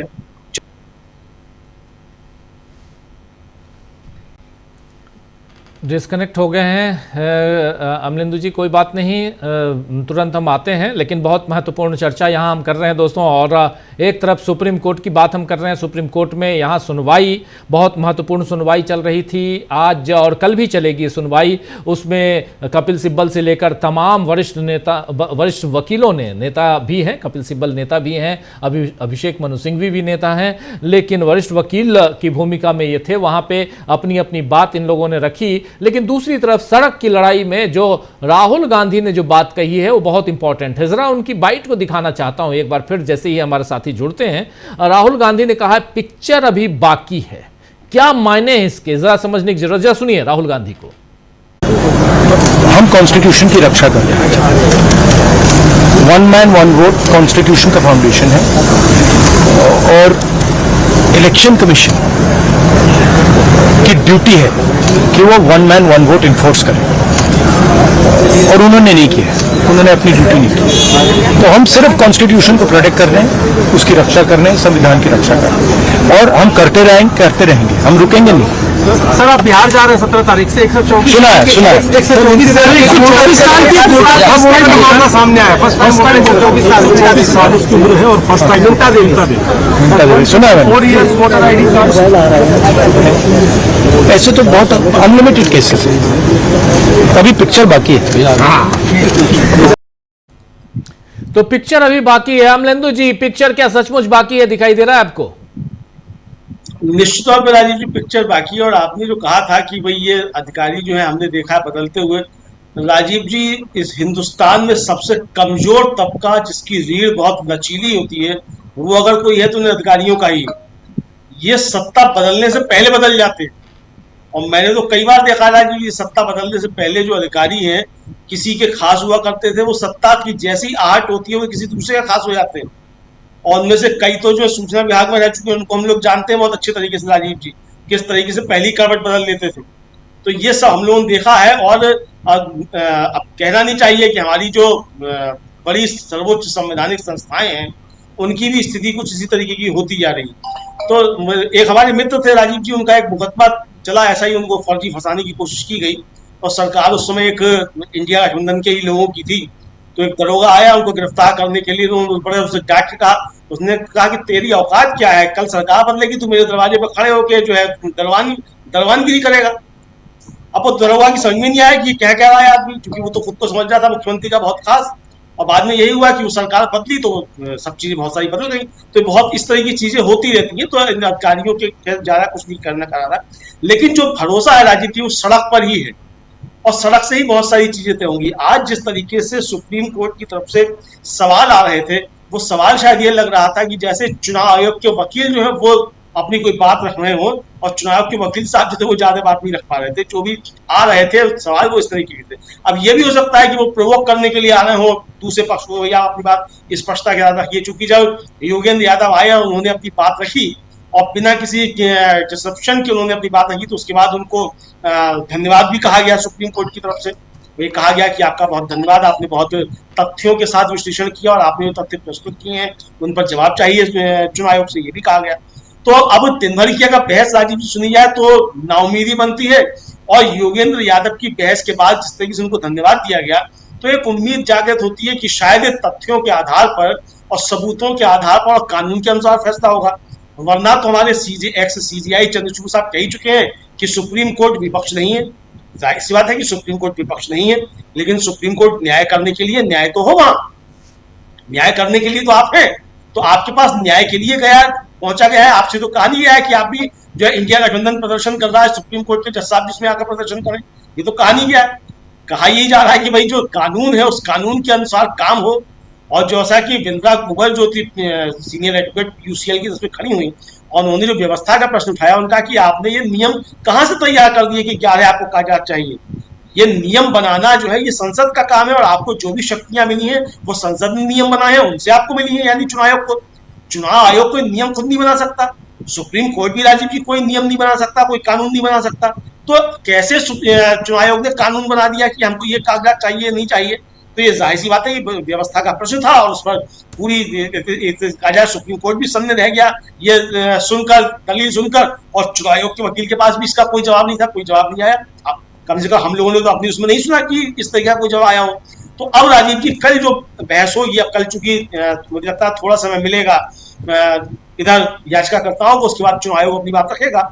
लेकिन अगर कल कोई स्पष्ट आदेश नहीं आता है तो हमको ये मानकर चलना होगा कि सुप्रीम कोर्ट की तरफ से कोई स्पष्ट मतलब कुछ नीति ठीक से नहीं आएगी।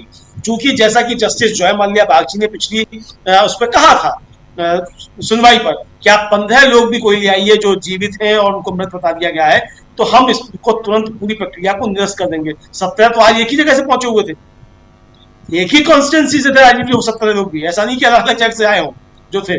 और ये बात साफ कही थी, जैसे योगेंद्र यादव ने कहा कि भाई ये SIR आपके लिए किस लिए आपने की थी, और आप कह भी रहे हैं कि कोई मतदाता छूटे नहीं।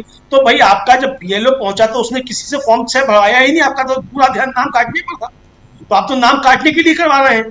तो इसलिए राजीव जी ये है, अब उस पर संघर्ष जनता को ही करना होगा, और अगर जनता खुद मतलब संघर्ष में नहीं उतरेगी, सुप्रीम कोर्ट क्या करता है क्या नहीं करता है वो अलग का मसला है, लेकिन अगर जनता सड़क पर राजीव जी संघर्ष के लिए नहीं उतरेगी तो निश्चित तौर पर हम यहाँ पर कोई बहुत बड़ी जो है चीजें होती हुई देखेंगे। अब हम ये नहीं कह सकते कि यहाँ पर सब जर्मनी हो जाएगा या क्या हो जाएगा, लेकिन चीजें उस तरफ जाती हुई निश्चित तौर पर दिखाई पड़ती हैं कि अगर अकेले बिहार से 2 करोड़ या 3 करोड़ लोगों के नाम काटे जाएंगे तो भारत भर से क्या पूरे 50 करोड़ से लेकर 70 करोड़ के नाम काटे जाएंगे, और इतनी बड़ी संख्या के अगर नाम काटे जाएंगे तो इनको सबको क्या बंगाल की खाड़ी में फेंक दिया जाएगा कि ये अलग मुल्क बना देंगे, ये क्या करेंगे, ये हम तो नहीं जानते क्या करेंगे, या इन सबको बंधुआ मजदूर बना के अडानी जी के खदानों में काम कराया जाएगा, पत्थर तोड़वाया जाएगा 70 करोड़ लोगों से, ये क्या होगा कह नहीं सकते। लेकिन ये बढ़ती हुई चीजें राजनीति उसी तरफ दिखाई पड़ती हैं अगर सुप्रीम कोर्ट कल जो है संविधान का कस्टोडियन की भूमिका निभाने में विफल रहता है तो। बिल्कुल बिल्कुल।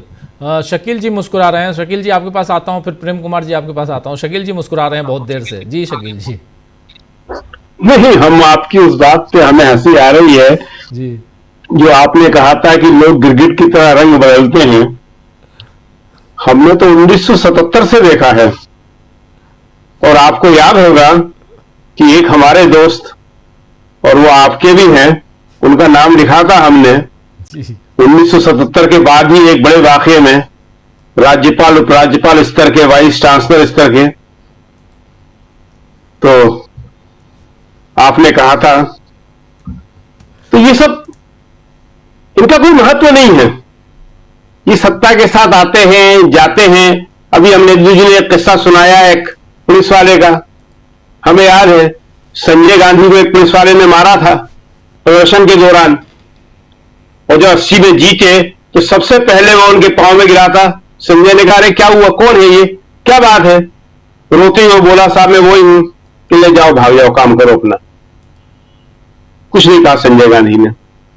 तो ऐसे लोग होते हैं जिनको कोई इससे मतलब नहीं होता। इसमें पत्रकार भी शामिल हैं, अफसर भी शामिल हैं, संस्थाएं तो सारी शामिल हैं। इसीलिए एक बात हुई है तो हम थोड़ी बता दें, बार बार कही जा रही है कि सिर्फ एक संस्था बची हुई थी जो अपना काम बिल्कुल पूरा प्रोफेशनली ढंग से कर रही थी, सेना। अभी हम देख रहे हैं कि जो लोग कांग्रेस के खिलाफ लिखते हैं, जो कांग्रेस से कभी खुश नहीं रहे, वो लोग भी इसको कह रहे हैं और लिख रहे हैं कि मोदी जी प्लीज सेना को इस चक्कर में मत डालिए। आप जिस तरह से आपने वायुसेना प्रमुख से कहलवाया, आर्मी चीफ से कहलवाया, हमारी सेना पे हमें विश्वास है, उनसे मत कहलवाइए, सेना को इस तरह बीच में मत डालिए।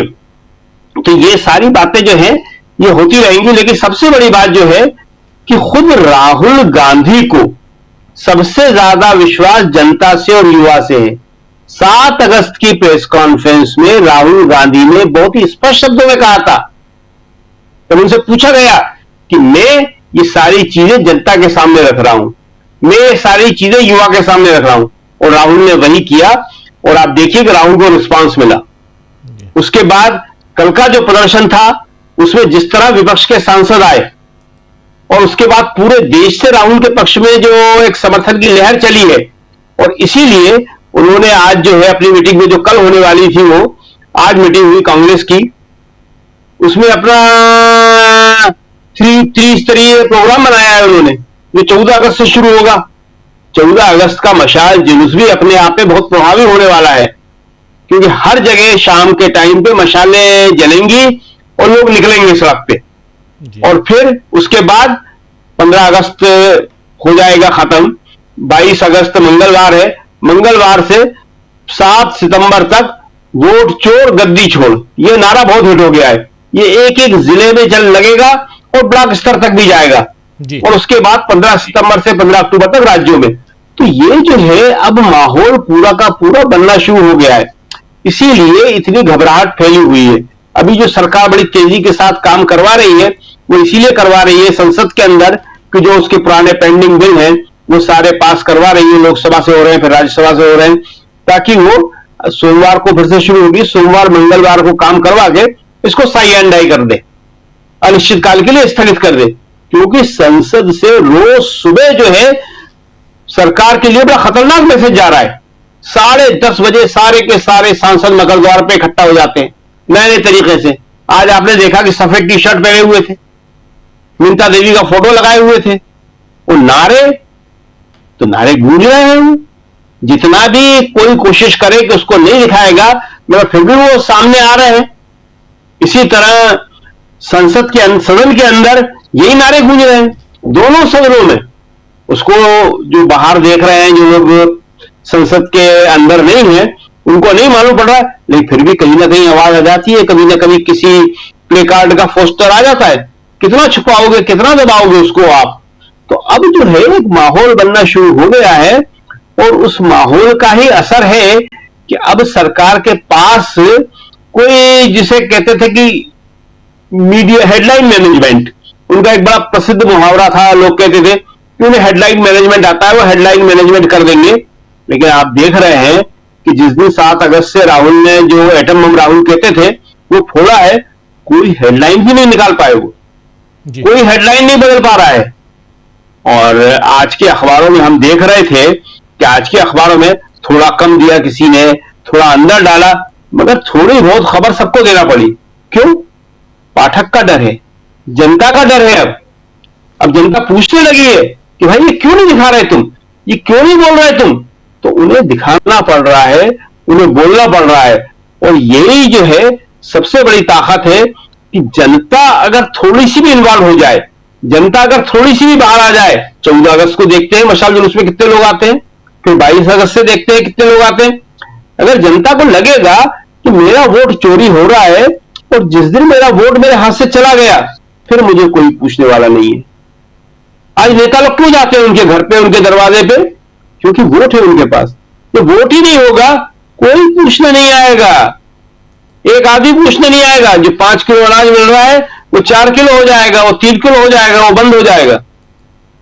तो जनता इस बात को कम से कम अपना स्वार्थ तो जानती है वो, कि मेरा स्वार्थ क्या है? मेरा स्वार्थ है मेरा वोट मेरे पास बना रहे। जब मेरे पास वोट रहता है तो मतदान के 1 हफ्ते पहले मैं राजा रहता हूं। जिस दिन मतदान का दिन होता है मैं महाराज बन जाता हूं, शहंशाह बन जाता हूं। वो इस बात को जानता है। 5 साल में एक बार मौका आता है, लेकिन उस मौके को खोना नहीं चाहता। इसलिए हमें लगता है कि अब जो राहुल का ये जो वोट चोर गद्दी छोड़ जो नारा है वो जनता के बीच जाएगा और जनता जो है अपने वोट का चोरी नहीं होने देगी। जी बिल्कुल, बिल्कुल बिल्कुल आप सही कह रहे हैं। जनता जो है वो चोरी नहीं होने देगी। लेकिन कांग्रेस पार्टी और विपक्ष कितना यहाँ पर मजबूती के साथ, और कांग्रेस ने अपना पूरा का पूरा आगे 2 महीने का प्लान रख दिया है। प्रेम कुमार जी, इसको कैसे देखा जाए? शुक्रिया राजीव जी। कांग्रेस ने जो प्लान रखा है ये एक तरह से पूरा अपोजिशन का प्लान है, और इसमें ये संदेश छिपा हुआ है कि हमें सुप्रीम कोर्ट से कोई उम्मीद नहीं है। ये संदेश छिपा हुआ है। उन्हें पता है कि लड़ाई हमें लड़नी होगी। आज जिस तरह से ऐलान हुआ है, आप सही कह रहे थे कि आपको जो लग रहा है कि सुप्रीम कोर्ट से कोई उम्मीद नहीं है, वही सबको लग रहा है। तो कांग्रेस के कार्यक्रम में भी इसकी गूंज जो है सुनाई दे रही है। अब राहुल गांधी ने जो बात कही कि पिक्चर अभी बाकी है, ये बात वो पहले से कहते रहे।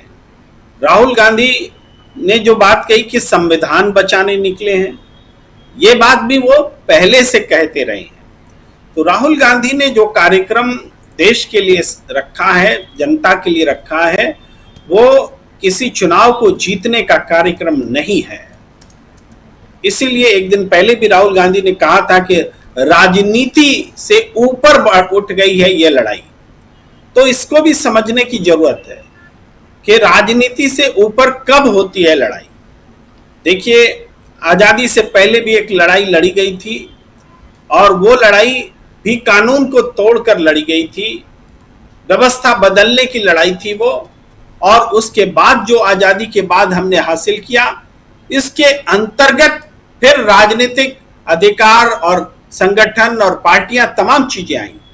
लेकिन आज फिर एक स्थिति पैदा हो रही है जब बंधे बंधाए रूल में रह करके संविधान को टूटते हुए, बर्बाद होते हुए, छिन्न भिन्न होते हुए, जनता के अधिकार को खत्म होते हुए अब देखा नहीं जा सकता। तो इसके लिए ब्रैकेट तोड़ना पड़ेगा, और ब्रैकेट तोड़ने का मतलब है कि राजनीति छोड़ करके देश के लिए एक ऐसी व्यवस्था का निर्माण जिसमें नए सिरे से यह तय हो कि राजनीति क्या होनी चाहिए, कैसे होनी चाहिए, जनता के लिए होनी चाहिए। ये बात जो है ये साफ तौर पर राहुल गांधी कहते हुए, करते हुए, एहसास कराते हुए बढ़ रहे हैं। उनका जो कार्यक्रम है, उनका कार्यक्रम बिहार में कोई जीतता है कि हारता है इससे अलग है। वोट चोरी रुकेगा कि नहीं, ये है कार्यक्रम। संविधान बचेगा कि नहीं, चुनाव की चोरी रुकेगी कि नहीं, इन बातों को लेकर के वो कार्य चला रहे हैं, ये कार्यक्रम कर रहे हैं। और ये तभी रुकेगा जब जनता की भागीदारी मजबूत होगी, और जनता की भागीदारी मजबूत होकर रहेगी। ये विश्वास किसी और को हो या ना हो, राहुल गांधी को है। राहुल गांधी ने अपने आप में भी विश्वास हासिल किया है, अपनी पार्टी के लिए भी विश्वास हासिल किया है, एक अपोजिशन की स्थिति के लिए भी बनाई है और उसका विश्वास हासिल किया है। तमाम अपोजिशन लीडर्स का विश्वास अब राहुल गांधी में है, और अब जनता का विश्वास राहुल गांधी में बनता हुआ दिख रहा है, जिसके सबूत मिलने लगे हैं कि 24 घंटे में 25 लाख लोग अगर राहुल गांधी के मोबाइल पर मिस कॉल कर रहे हैं या कुछ डाउनलोड कर रहे हैं और लाइन लगातार बिजी है। अगर राहुल गांधी का प्रेस कॉन्फ्रेंस वाला वीडियो 20 करोड़ लोगों से ज्यादा ने देख लिया है, तो इसका मतलब है कि राहुल गांधी की बात में विश्वास पैदा हो रहा है, हो चुका है, और इसकी गति जो है, मोमेंटम जो होता है, उस हिसाब से एक्सेलरेट होते हुए बढ़ती चली जा रही है। ये सारी चीजें दिख रही हैं, मैं देख करके जो मुझे महसूस हो रहा है वही बता रहा हूं। तो आगे का जो कार्यक्रम है, उस कार्यक्रम से जब जनता जुड़ रही है, इसकी आहट हम यही समझ रहे थे कि जनता की जो आवाज है, उसकी जो बेचैनी है, उसको सुप्रीम कोर्ट महसूस कर पा रहा है कि नहीं, ये हम देखना भी चाह रहे थे, देश देखना चाह रहे हैं। अगर यहां पर भी सुप्रीम कोर्ट के में भी अगर वो आवाज, वो बेचैनी नहीं देखी जा सकेगी, तो फिर जनता जिस तरह से अंगड़ाई लेती है और व्यवस्थाओं को बदलना पड़ता है, उसका सबूत हम हमेशा अपने पड़ोसी देशों में भी देखते रहे हैं और दूर दराज के देशों में भी देखते रहे, और अपने देश में भी देख चुके हैं कि जनता भाई सिंहासन खाली करो कि जनता आती है, ऐसी स्थितियां हमेशा बनती है। जनता फिर नहीं मानती है कौन सुप्रीम कोर्ट और कौन सत्ता और कौन चुनाव आयोग और कौन सरकार और कौन पुलिस और किसकी लाठी, ये जनता नहीं देखती है। जनता सच देखती है। जब जनता को लगता है कि उनको कोई ठग रहा है, उनको कोई लूट रहा है, उनका कोई अधिकार छीन रहा है, तो जनता इसी तरह से रिएक्ट करती है, और इसके लिए माहौल हमें बनता हुआ दिख रहा है। राहुल गांधी उसी दिशा में चल रहे हैं। करना तो जनता को है, राहुल गांधी को नहीं करना है। राहुल गांधी तो बस वो दिखा रहे हैं जो जनता को देखना चाहिए, जनता को दिखना चाहिए। जी बिल्कुल बिल्कुल बिल्कुल आप सही कह रहे हैं। अनिल सिन्हा जी, कैसे देखते हैं आप? एक तरफ विपक्ष की बात उस समय भी आप कर रहे थे और हम लोग लगातार उस पर बात कर ही रहे हैं, लेकिन सवाल ये उठता है कि एक सुप्रीम कोर्ट है या कोर्ट है, अदालत है, और दूसरी तरफ हम देखते हैं कि जनता की अदालत है। और अब चूंकि ये मामला कुछ दिनों में बिहार चुनाव को देखा जाए तो जनता की अदालत में होगा।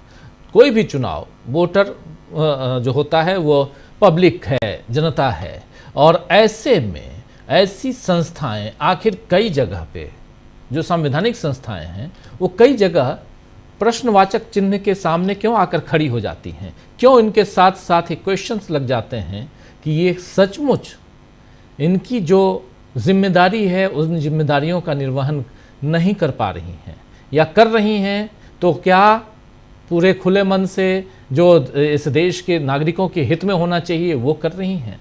क्यों यहाँ सवाल हो जाते, खड़े होते हैं? क्या कारण हो सकता है इसका? एक लंबा अनुभव आपका रहा है, जरा आपसे समझना चाहता हूँ कि ये इसके लिए आप सिर्फ संस्थाओं को नहीं दोषी करार दे सकते।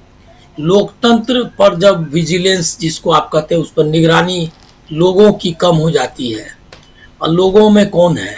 मीडिया है, विपक्षी पार्टियां हैं। आप बताइए कि 11 साल में अगर यही विपक्षी पार्टियां, मतलब सिर्फ आप सुप्रीम कोर्ट को हम दोषी बता दें, चुनाव आयोग को दोषी बता दें, इससे काम नहीं चलेगा। अब आप देखिए 11 साल में इन्होंने, सुप्रीम कोर्ट ने ही पेगासस से लेकर के, राफेल से लेकर के इस पर क्या जजमेंट दिए, राम मंदिर के मामले में एकदम मतलब कि जजमेंट कहा खुद कि ये डिमोलिशन गलत हुआ। लेकिन कहीं न कहीं ये जो सेकुलर पॉलिटिक्स है, डेमोक्रेटिक पॉलिटिक्स है, उसका वो पीछे रहा, वो नहीं कर पाया इसका मुकाबला, और उनकी नैरेटिव बनती रही। ये तो बहुत बाद में, अब देखिए भारत जोड़ो यात्रा के पहले मुझको याद है ऐसे ही चैनल्स पे जब मैं आता था तो लोग मुझको सलाह देते थे कि आप जो है कि क्या इरादा है आपका, मतलब इरादा है कि आप अंदर जाने का इरादा है, मतलब बोलने की हालत खराब हो गई थी। भारत जोड़ो यात्रा के पहले का सिचुएशन ऐसा था। राहुल गांधी का इसका क्रेडिट जाना चाहिए कि उसने जो अभिव्यक्ति की स्वतंत्रता थी उसको एक झटके में बहाल कर दी, जब वो लेकर के निकल गए लोगों के बीच में और लाखों लोग आने लगे। तो ये जो है, ये जिम्मेदारी सिर्फ आप कोर्ट पर नहीं डाल सकते। और मैं जो कोर्ट का अभी रवैया देख रहा हूं, इसके बाद मैं ये निष्कर्ष पर इस पर पहुंचा हूं कि अंततः पॉलिटिकल लीडरशिप ही डिसाइड करती है कि लोकतंत्र की संस्थाएं कैसे काम करेंगी।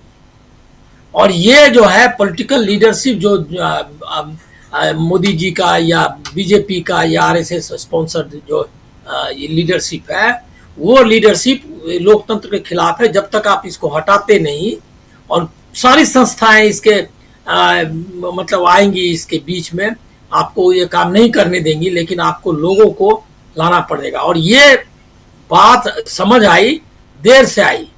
हमको लग रहा है कि हरियाणा में, या आप रामपुर से शुरू करिए, रामपुर में बाकायदा एक सेक्शन ऑफ सोसाइटी को, समाज के एक हिस्सा को, अल्पसंख्यकों को बाकायदा वोट नहीं करने दिया गया।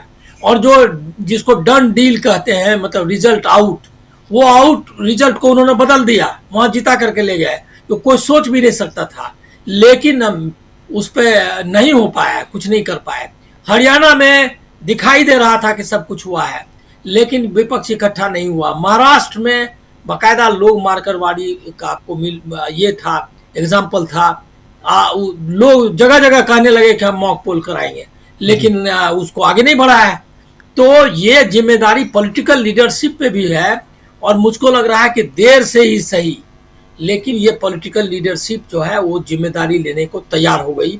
विपक्ष आ गया है सामने, और अब एक दो तीन चीजें साफ हो गई कि देश में एक तबका, एक मतलब एक लीडरशिप है, राहुल गांधी को उसमें अगुवा मानना चाहिए, वो लीडरशिप जिसमें कि और सारी पार्टियां भी शामिल हैं, जो लोकतंत्र के मामले में अब सीरियस हो गई है। ये एक बहुत पॉजिटिव साइन है। दूसरा ये है कि जो संस्थाएं हैं, संस्थाएं तैयार नहीं है इसके लिए, इस बदलाव के लिए, लोकतांत्रिक बदलाव के लिए, कि लोकतंत्र के हिसाब से काम करना है, उसके लिए तैयार नहीं है। सुप्रीम कोर्ट, चुनाव आयोग, दोनों यही इंडिकेशंस दे रहा है। अब आपको यह रास्ता निकालना है कि किस तरह से ये, क्योंकि ये फाइट लंबी भी हो सकती है और बहुत ही, जिसको आप कहेंगे कि बहुत कठिन संघर्ष होगा, इतना आसान नहीं होगा। आप देख चुके हैं कि यही है, क्योंकि मतलब इसमें संस्थाएं को जो मदद देने वाला जो बाहरी तत्व है, जिसमें कि आपको पहला नंबर गुड मीडिया का लेना चाहिए। चर्चा कम हुई, लोगों ने कहा कुछ न कुछ दिखाया, मैं इससे सहमत जरा भी नहीं हूँ, कुछ नहीं दिखाया। मैं आपको क्रोनोलॉजी बताता हूँ। जब वहां चल रहा था ये प्रदर्शन कल सांसदों का, तो डीडी इंडिया पर इंडियन डिप्लोमेसी पर फीचर चल रहा था, उस पर बहस चल रही थी। उसके बाद एक जो है दूसरा चैनल दिखा रहा था कुछ और, मतलब वो उस तरह से उसको डाइल्यूट करने की कोशिश कर रहा था। और उसके बाद जो चैनल दिखा भी रहे थे वो बहस करने लगे कि क्या राहुल गांधी या सांसदों का जो आरोप है वो कितना सच है, कितना झूठ है, और 50 तरह की बात है। और दूसरे दिन का अखबार आया, मेन स्ट्रीम अखबार, नाम लेना चाहिए एक दो अखबार, दैनिक भास्कर या और जो बाकी अखबार में कहीं देख नहीं पाया। इसके अलावा फ्रंट पेज पर नहीं डालने से हटाने की पूरी कोशिश की। मुनीर के खिलाफ जो स्टेटमेंट इंडियन गवर्नमेंट ने दिया है, वो देश के बहुत प्रतिष्ठित हिंदू ने उसको लीड बनाया, और वो भी उसको पीछे ले गया। तो आप सोच लीजिए कि मीडिया की क्या हालत है। आपको इसके खिलाफ मतलब करना पड़ेगा। हाँ, ये जरूर है कि एक सोशल मीडिया खड़ा हो गया है, लेकिन उस पर भी एक चीज मुझको खलने लगा है, वो भी जो है उत्तेजना पैदा करने के चक्कर में अनाप शनाप हेडिंग लगाते हैं। ये जो ये रेस्पॉन्सिबिलिटी है, आप चूंकि लीडिंग ये है क्या कहते हैं, ये जो अल्टरनेटिव मीडिया यूट्यूबर है, इसीलिए मैं आपको ये रखना चाहता हूँ यार। ये चूंकि चल रहा है तो आपको हर एक चीज पर ध्यान देना होगा। बिल्कुल। तो ये वो सेंसेशन की किसी तरह टीआरपी जैसा व्यूअरशिप बढ़ाने के लिए कुछ से कुछ हेडिंग लगाते हैं। ये इससे यूट्यूबर्स और सोशल मीडिया की ताकत कम होगी। उनको स्टिक करना चाहिए, थोड़ा वेट करना चाहिए। बताया ना कि 2 करोड़ लोग, उसमें तो कोई नमक मिर्च नहीं है। 20 करोड़ लोग देख चुके वो जो दिखाया सच, उसने क्या कहते हैं राहुल गांधी ने। तो लोग देखेंगे, सच को देखना चाहते हैं। बेबाक ढंग से आप रखिए, लेकिन ये जो है फौरी उस मतलब स्टार बनने या अपने चैनल को आगे लाने के लिए कुछ से कुछ मत करिए।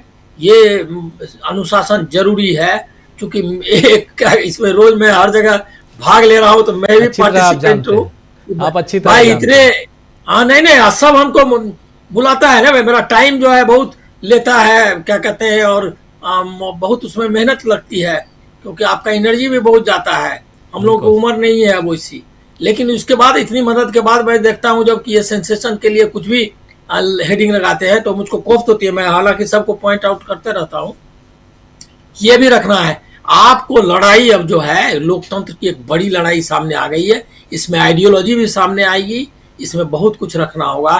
बिहार एक टेस्ट केस आ गया है और बिहार के लोग इसके लिए तैयार रहते हैं कभी भी लड़ने के लिए, इसीलिए चिंता करने की जरूरत। अनिल जी बिल्कुल आप सही कह रहे थे। हम लोग तो अखबार वाले लोग हैं और हेडिंग पे बहुत ज़्यादा ध्यान देते हैं। अपने यहाँ कम से कम अभी देखिए यही कार्यक्रम कर रहे हैं। सुप्रीम कोर्ट में पेश हुए मुर्दा वोटर, कोई गलत इसमें गड़बड़ी नहीं है, कोई वैसी हेडिंग नहीं है, बिल्कुल वैसे है। दूसरी, संसद से सड़क तक की लड़ाई की नई लड़ाई की तैयारी हम चर्चा कर रहे हैं। इसलिए हम लोग कतई वो करने की कोशिश नहीं करते, जो है जैसा है वो रखने की कोशिश करते हैं। कई लोग हैं दिन में 3 बार नरेंद्र मोदी का इस्तीफा दिलवाते हैं, अब उनके लिए क्या राष्ट्रपति तक का इस्तीफा दिलवा देते हैं। अब क्या किया जाए, ऐसे लोग हैं, उनको सिर्फ व्यूज चाहिए, आए लोग क्लिक करें लें, बस नाम कमाना है। चलिए कोई बात नहीं, सबके अपने अपने हैं। और ये आप बहुत ये चिंता, मैं भी कई बार चिंता करता हूं कि सोशल मीडिया अल्टरनेटिव मीडिया का एक प्लेटफॉर्म है, लेकिन इस मीडिया में इसी मीडिया के लोग भी अगर सिर्फ और सिर्फ मिसलीडिंग जो जिसको कहते हैं हेडलाइंस अगर मिसलीडिंग हो और वैसा अगर लगाकर आप करते हैं तो बहुत दुर्भाग्यजनक है। भरोसा टूटता है और वो भरोसा बनाए रखना बहुत ज़रूरी है। आखिर जाएं तो फिर जाएं कहाँ लोग? एक मीडिया पूरा का पूरा धड़ा जो है वो गोद में जाके बैठ चुका है। दूसरा है वो व्यूज लेने के लिए कुछ भी हेडिंग लगा रहा है, कुछ भी, आपको सिर्फ किसी भी ढंग से क्लिक करवाना है। ये अच्छा नहीं है। खैर, प्रोफेसर रविकांत जी आपके पास आना चाहता हूं। रविकांत जी, चर्चा बहुत गंभीर हम कर रहे हैं और चर्चा में मीडिया बार बार आएगा, क्योंकि यही एक माध्यम है, यही माध्यम है जो जन जन तक पहुंच सकता है। बहुत गंभीर चिंतन यहाँ कर रहे थे अनिल सिन्हा जी। जरा आपसे भी समझना चाहता हूं, मैं मीडिया की बात नहीं कर रहा, लेकिन विपक्ष ने कितना मोबिलाइज किया है। और खासकर कल जो सड़कों पे 300 के लगभग सांसद थे, उसमें से कई महिलाएं बेहोश हो गईं, वो सारी तस्वीरें आप लोगों ने देखी।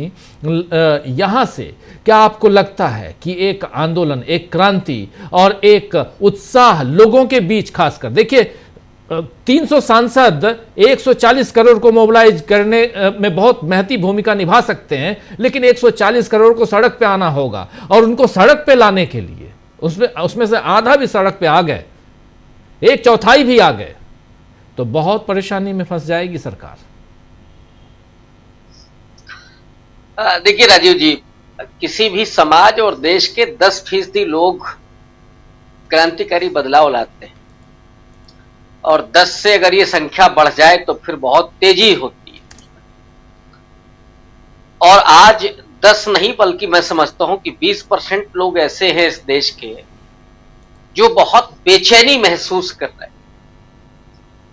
नागरिक आजादी का सवाल हो, रोजगार का सवाल हो, किसानों के मुद्दे हो, दलित पिछड़े के उत्पीड़न के मामले हो, या महिलाओं पर आए दिन जिस तरह की टिप्पणियां हो रही, अल्पसंख्यकों के तो जबान ही बंद कर दी। तो जो डेमोक्रेटिक लोग हैं, जो चाहते हैं कि जो हमारा खूबसूरत संविधान बनकर के तैयार हुआ उसके जो प्रदत्त अधिकार हैं उनका लोग पालन करें और हर संस्था की अपनी मर्यादा और अपने अधिकार हैं वो बरकरार रहें, तो ये देश पाकिस्तान नहीं, चाइना और अमेरिका से कंपटीशन करेगा। लेकिन दुर्योग से इस सत्ता ने अपने सांप्रदायिक फांसीवादी एजेंडे के चलते सारे सपनों को ध्वस्त कर दी। एक्चुअली जो मनुवादी मानसिकता है वो तरक्की के साथ संभव ही नहीं है, समावेशी विकास को कभी पसंद ही नहीं करती, वो चल ही नहीं सकती उसके जगह। तो आप रोजगार खत्म कर देंगे, एजुकेशन, 90,000 विद्यालय बंद हो रहे उत्तर प्रदेश में, शराब के ठेके खोले जा रहे हैं। अब मैंने एक बार ट्वीट कर दिया था कि दलितों के मोहल्ले में शराब के ठेके खोले जाते हैं और अल्पसंख्यकों खास करके मुसलमानों के मोहल्ले में पुलिस के थाने खोले जाते हैं। एक समाज को डराया जाता है, दूसरे को नशाखोर बनाया जाता है। हजारों गालियां मिली मुझे और डराया भी दूसरे ढंग से गया। तो जो सच है उस सच को कह पाने की जो कसमसाहट है और ऊपर से जो प्रेशर है साहब, कब कहां एफआईआर दर्ज हो जाएगी, कब आप पर, अब स्वामी प्रसाद मौर्य से आप असहमत हो सकते हैं लेकिन कोई हमला करेगा और हमलावर को 11 लाख रुपया पुरस्कार भी मिलेगा, या अभी जो फतेहपुर में हुआ, क्या इस तरह की छूट कहीं किसी भी डेमोक्रेटिक राज्य में, देश में हो सकती है? एक 2 कौड़ी का नेता एसएसपी को धमका रहा, समझ सकते हैं कि हालात कैसे हैं। लेकिन लड़ाई चूंकि लंबी है और इसीलिए विपक्ष इस समय एकजुट है कि अगर संविधान बचेगा, वोटिंग राइट बचेगा, अगर लोकतंत्र बचेगा तो बाकी अधिकार बचेंगे। तो एक बड़ी लाइन खींचनी है, एक बड़ी लड़ाई लड़नी है। और जो हम लोग 1 साल पहले खुद राहुल गांधी के बारे में यह सवाल खड़ा करते थे कि राहुल गांधी सत्ता की भूख नहीं पैदा कर पा रहे, इस सत्ता को हटाए बिना आप सिस्टम को दुरुस्त नहीं कर सकते। और मैं ये मानता हूं और बहुत मजबूती के साथ दलील दे रहा हूं कि अब चाहे वो माइनॉरिटी हो या दलित हो, उनके सामने अगर कोई है तो वो केवल सिस्टम है। इस देश के लोगों में जितनी नफरत का जहर फैलाया गया था वो बहुत कुछ खत्म हो गया है। अब सामान्य लोग आपको उस तरह से गाली गलौज करते या उस तरह से अटैक करते हुए नहीं मिलेंगे। ये सिस्टम पूरा खड़ा हुआ, योजनाबद्ध तरीके से चीजें हो रही हैं। तो सिस्टम को खत्म करने के लिए जरूरत है कि सत्ता को बदला जाए। और सत्ता जो षड्यंत्र कर रही है, चुनाव आयोग भी, मीडिया तो कब का धराशायी हो चुका है, यहां तो भांड तंत्र में तब्दील हो गया सब। और कितना दबाव पड़ा होगा, ये तो ऐसा है कि नहीं वो उसमें अधिकांश तो जो एंकरानी है वो मनुवादी मानसिकता के लोग, तो उनको ज्यादा प्रेशराइज करने की जरूरत नहीं पड़ी। वो वही ढोल मजीरा बजा रहे हैं जो सत्ता में चल रहा है। जो तमाम संवैधानिक संस्थाओं में लोग बैठे क्या प्रेशर में कर रहे? नहीं, प्रेशर एक अलग है, उससे ज्यादा उस मानसिकता के लोग भी हैं, तो बड़े आराम से वो काम कर रहे हैं। लेकिन जो उस व्यवस्था में फिट नहीं है वो आपके कहीं बाहर पड़े हुए हैं, उनके ऊपर बहुत सारे दबाव पड़ रहे हैं सत्ता की तरफ से, खामोश है बेचारे। तो एक वक्त का इंतजार है और विपक्ष इस समय जिस मुस्तैदी के साथ खड़ा हुआ है, मुझे लगता है कि ये भोर का सूरज उग रहा है जी। तो अब थोड़ा सा भोर के बाद फिर वो तपिश भी आएगी। बिल्कुल बिल्कुल, जब तपिश आएगी तब इस सत्ता को समझ में आएगा। अभी शायद वो बात नहीं समझ में आ रही, तो थोड़ा सूरज को और ऊपर उठने दीजिए और उसकी रोशनी में जब ये पूरा देश जगमगाएगा, दलित, पिछड़ा, किसान, महिलाएं, अल्पसंख्यक जब उठ करके खड़ा होगा, क्योंकि अब उसके सीधे पैर काटे जा रहे हैं, उसका वोटिंग राइट ही खत्म किया जा रहा है। और जब ये खड़े होंगे तो फिर कोई सत्ता वत्ता नहीं लगती इस देश में, नहीं दुनिया में। बड़े बड़े तानाशाह आए और चले गए, हिटलर को आत्महत्या करनी पड़ी थी, तो वो शायद इतिहास को ही सबसे ज्यादा डिस्टॉर्टेड करने वाले लोग इतिहास को ही भूल जाते हैं। इतिहास में हुआ क्या है, तो उनके मंसूबे ज्यादा लंबे समय तक नहीं चलेंगे राजीव जी, और बहुत जल्दी आप देखेंगे कि एक तपिश वाला उजाला आप इस देश में देखेंगे। जी बिल्कुल, आप सही कह रहे हैं कि उजाले की उम्मीद सबको है इस देश के हर नागरिक को इसकी उम्मीद ज़रूर है कि आने वाला वक्त जो है वो बेहतर हो, अच्छा हो। इसी उम्मीद से कुछ लोग सुप्रीम कोर्ट जाते हैं, कुछ लोग और कोई दरवाज़ा खटखटाते हैं, लेकिन जनता को बाहर आना पड़ता है। विपक्ष ने अपना काम कर दिया है, विपक्ष काम कर रहा है। आने वाले समय में और भी मुस्तैदी के साथ विपक्ष को आप सड़कों पे देखेंगे, लगातार सड़कों पे देख भी रहे हैं। चुनाव सामने है, बिहार का चुनाव, लेकिन उससे पहले SIR को लेकर जो कुछ भी चल रहा है, इस पर कल भी सुनवाई होनी है और कल सुनवाई सुबह से होगी। हम आपके साथ लाइव रहेंगे। बहुत बहुत शुक्रिया प्रोफेसर रविकांत जी, प्रेम कुमार जी, अनिल सिन्हा जी, शकील अख्तर जी, अमलेंदु उपाध्याय जी, आप सबका बहुत शुक्रिया, बहुत धन्यवाद इस चर्चा में बने रहने के लिए। आप तमाम साथियों, आप सबका भी शुक्रिया अदा करता हूं। जहांगीर आलम हमारे साथ हैं बने हुए, मेहताब अहमद साहब, संबिल आलम, अमरनाथ दत्ता साहब बने हुए हैं, डैनियल पॉल हमारे साथ बने हुए हैं, भास्कर शर्मा, महेंद्र सिंह साहब शिरावा हैं। आपातकालीन एग्जिट हर गाड़ी में होती है, लेकिन ये गाड़ी ऐसी है कि इसका एग्जिट नहीं है, एग्जिट करने वाला जेल में जा सकता है। राजकुमार थपलियाल भी हमारे साथ, KL मीना हमारे साथ बने हुए हैं, ब्रिजमोहन जाखड़ साहब हैं, ज्योति जी हैं और गौरी शंकर, विजय कुमार श्रीवास्तव जी, शुभरात्रि आपको भी, विजय और संजय सहगल साहब भी हैं, महेंद्र जी और असलम चिश्ती जी लिख रहे हैं, इतिहास में हर बात दर्ज होती है, अगर बिकाऊ मीडिया अपना काम ढंग से करता तो देश की ये हालत नहीं होती। बख्तावर साहब भी हैं, उमर अली हैं, अंजलि देशपांडे जी गुड नाइट लिख रही हैं और मोहम्मद आबिद भी हैं, और जितेंद्र जी, भास्कर शर्मा जी, समीम हुसैन साहब, भीमसेन जी, प्रीतम दुग्गल साहब कह रहे हैं DB लाइव को एक अच्छी चर्चा की बधाई। अगर सुप्रीम कोर्ट SIR पर न्याय दे सकता तो न्याय खत्म। जी बिल्कुल, आप सही कह रहे हैं प्रीतम दुग्गल साहब, और राजेंद्र जी हमारे साथ बने हुए हैं, इमरान खान साहब भी बने हुए हैं और पुष्पराज जी भी हैं, पुष्पराज गगन, ध्यानचंद, मीना, जुबेर, महबूब, नुमान अंसारी, उमर अली साहब, ब्रजेश सिंह साहब, जय लोकतंत्र लिख रहे हैं, अशोक गंभीर साहब भी हैं, ज्योति जी हैं, राजीव हैं हमारे साथ और हितेश बियानी भी हैं, उदय प्रसाद सिंह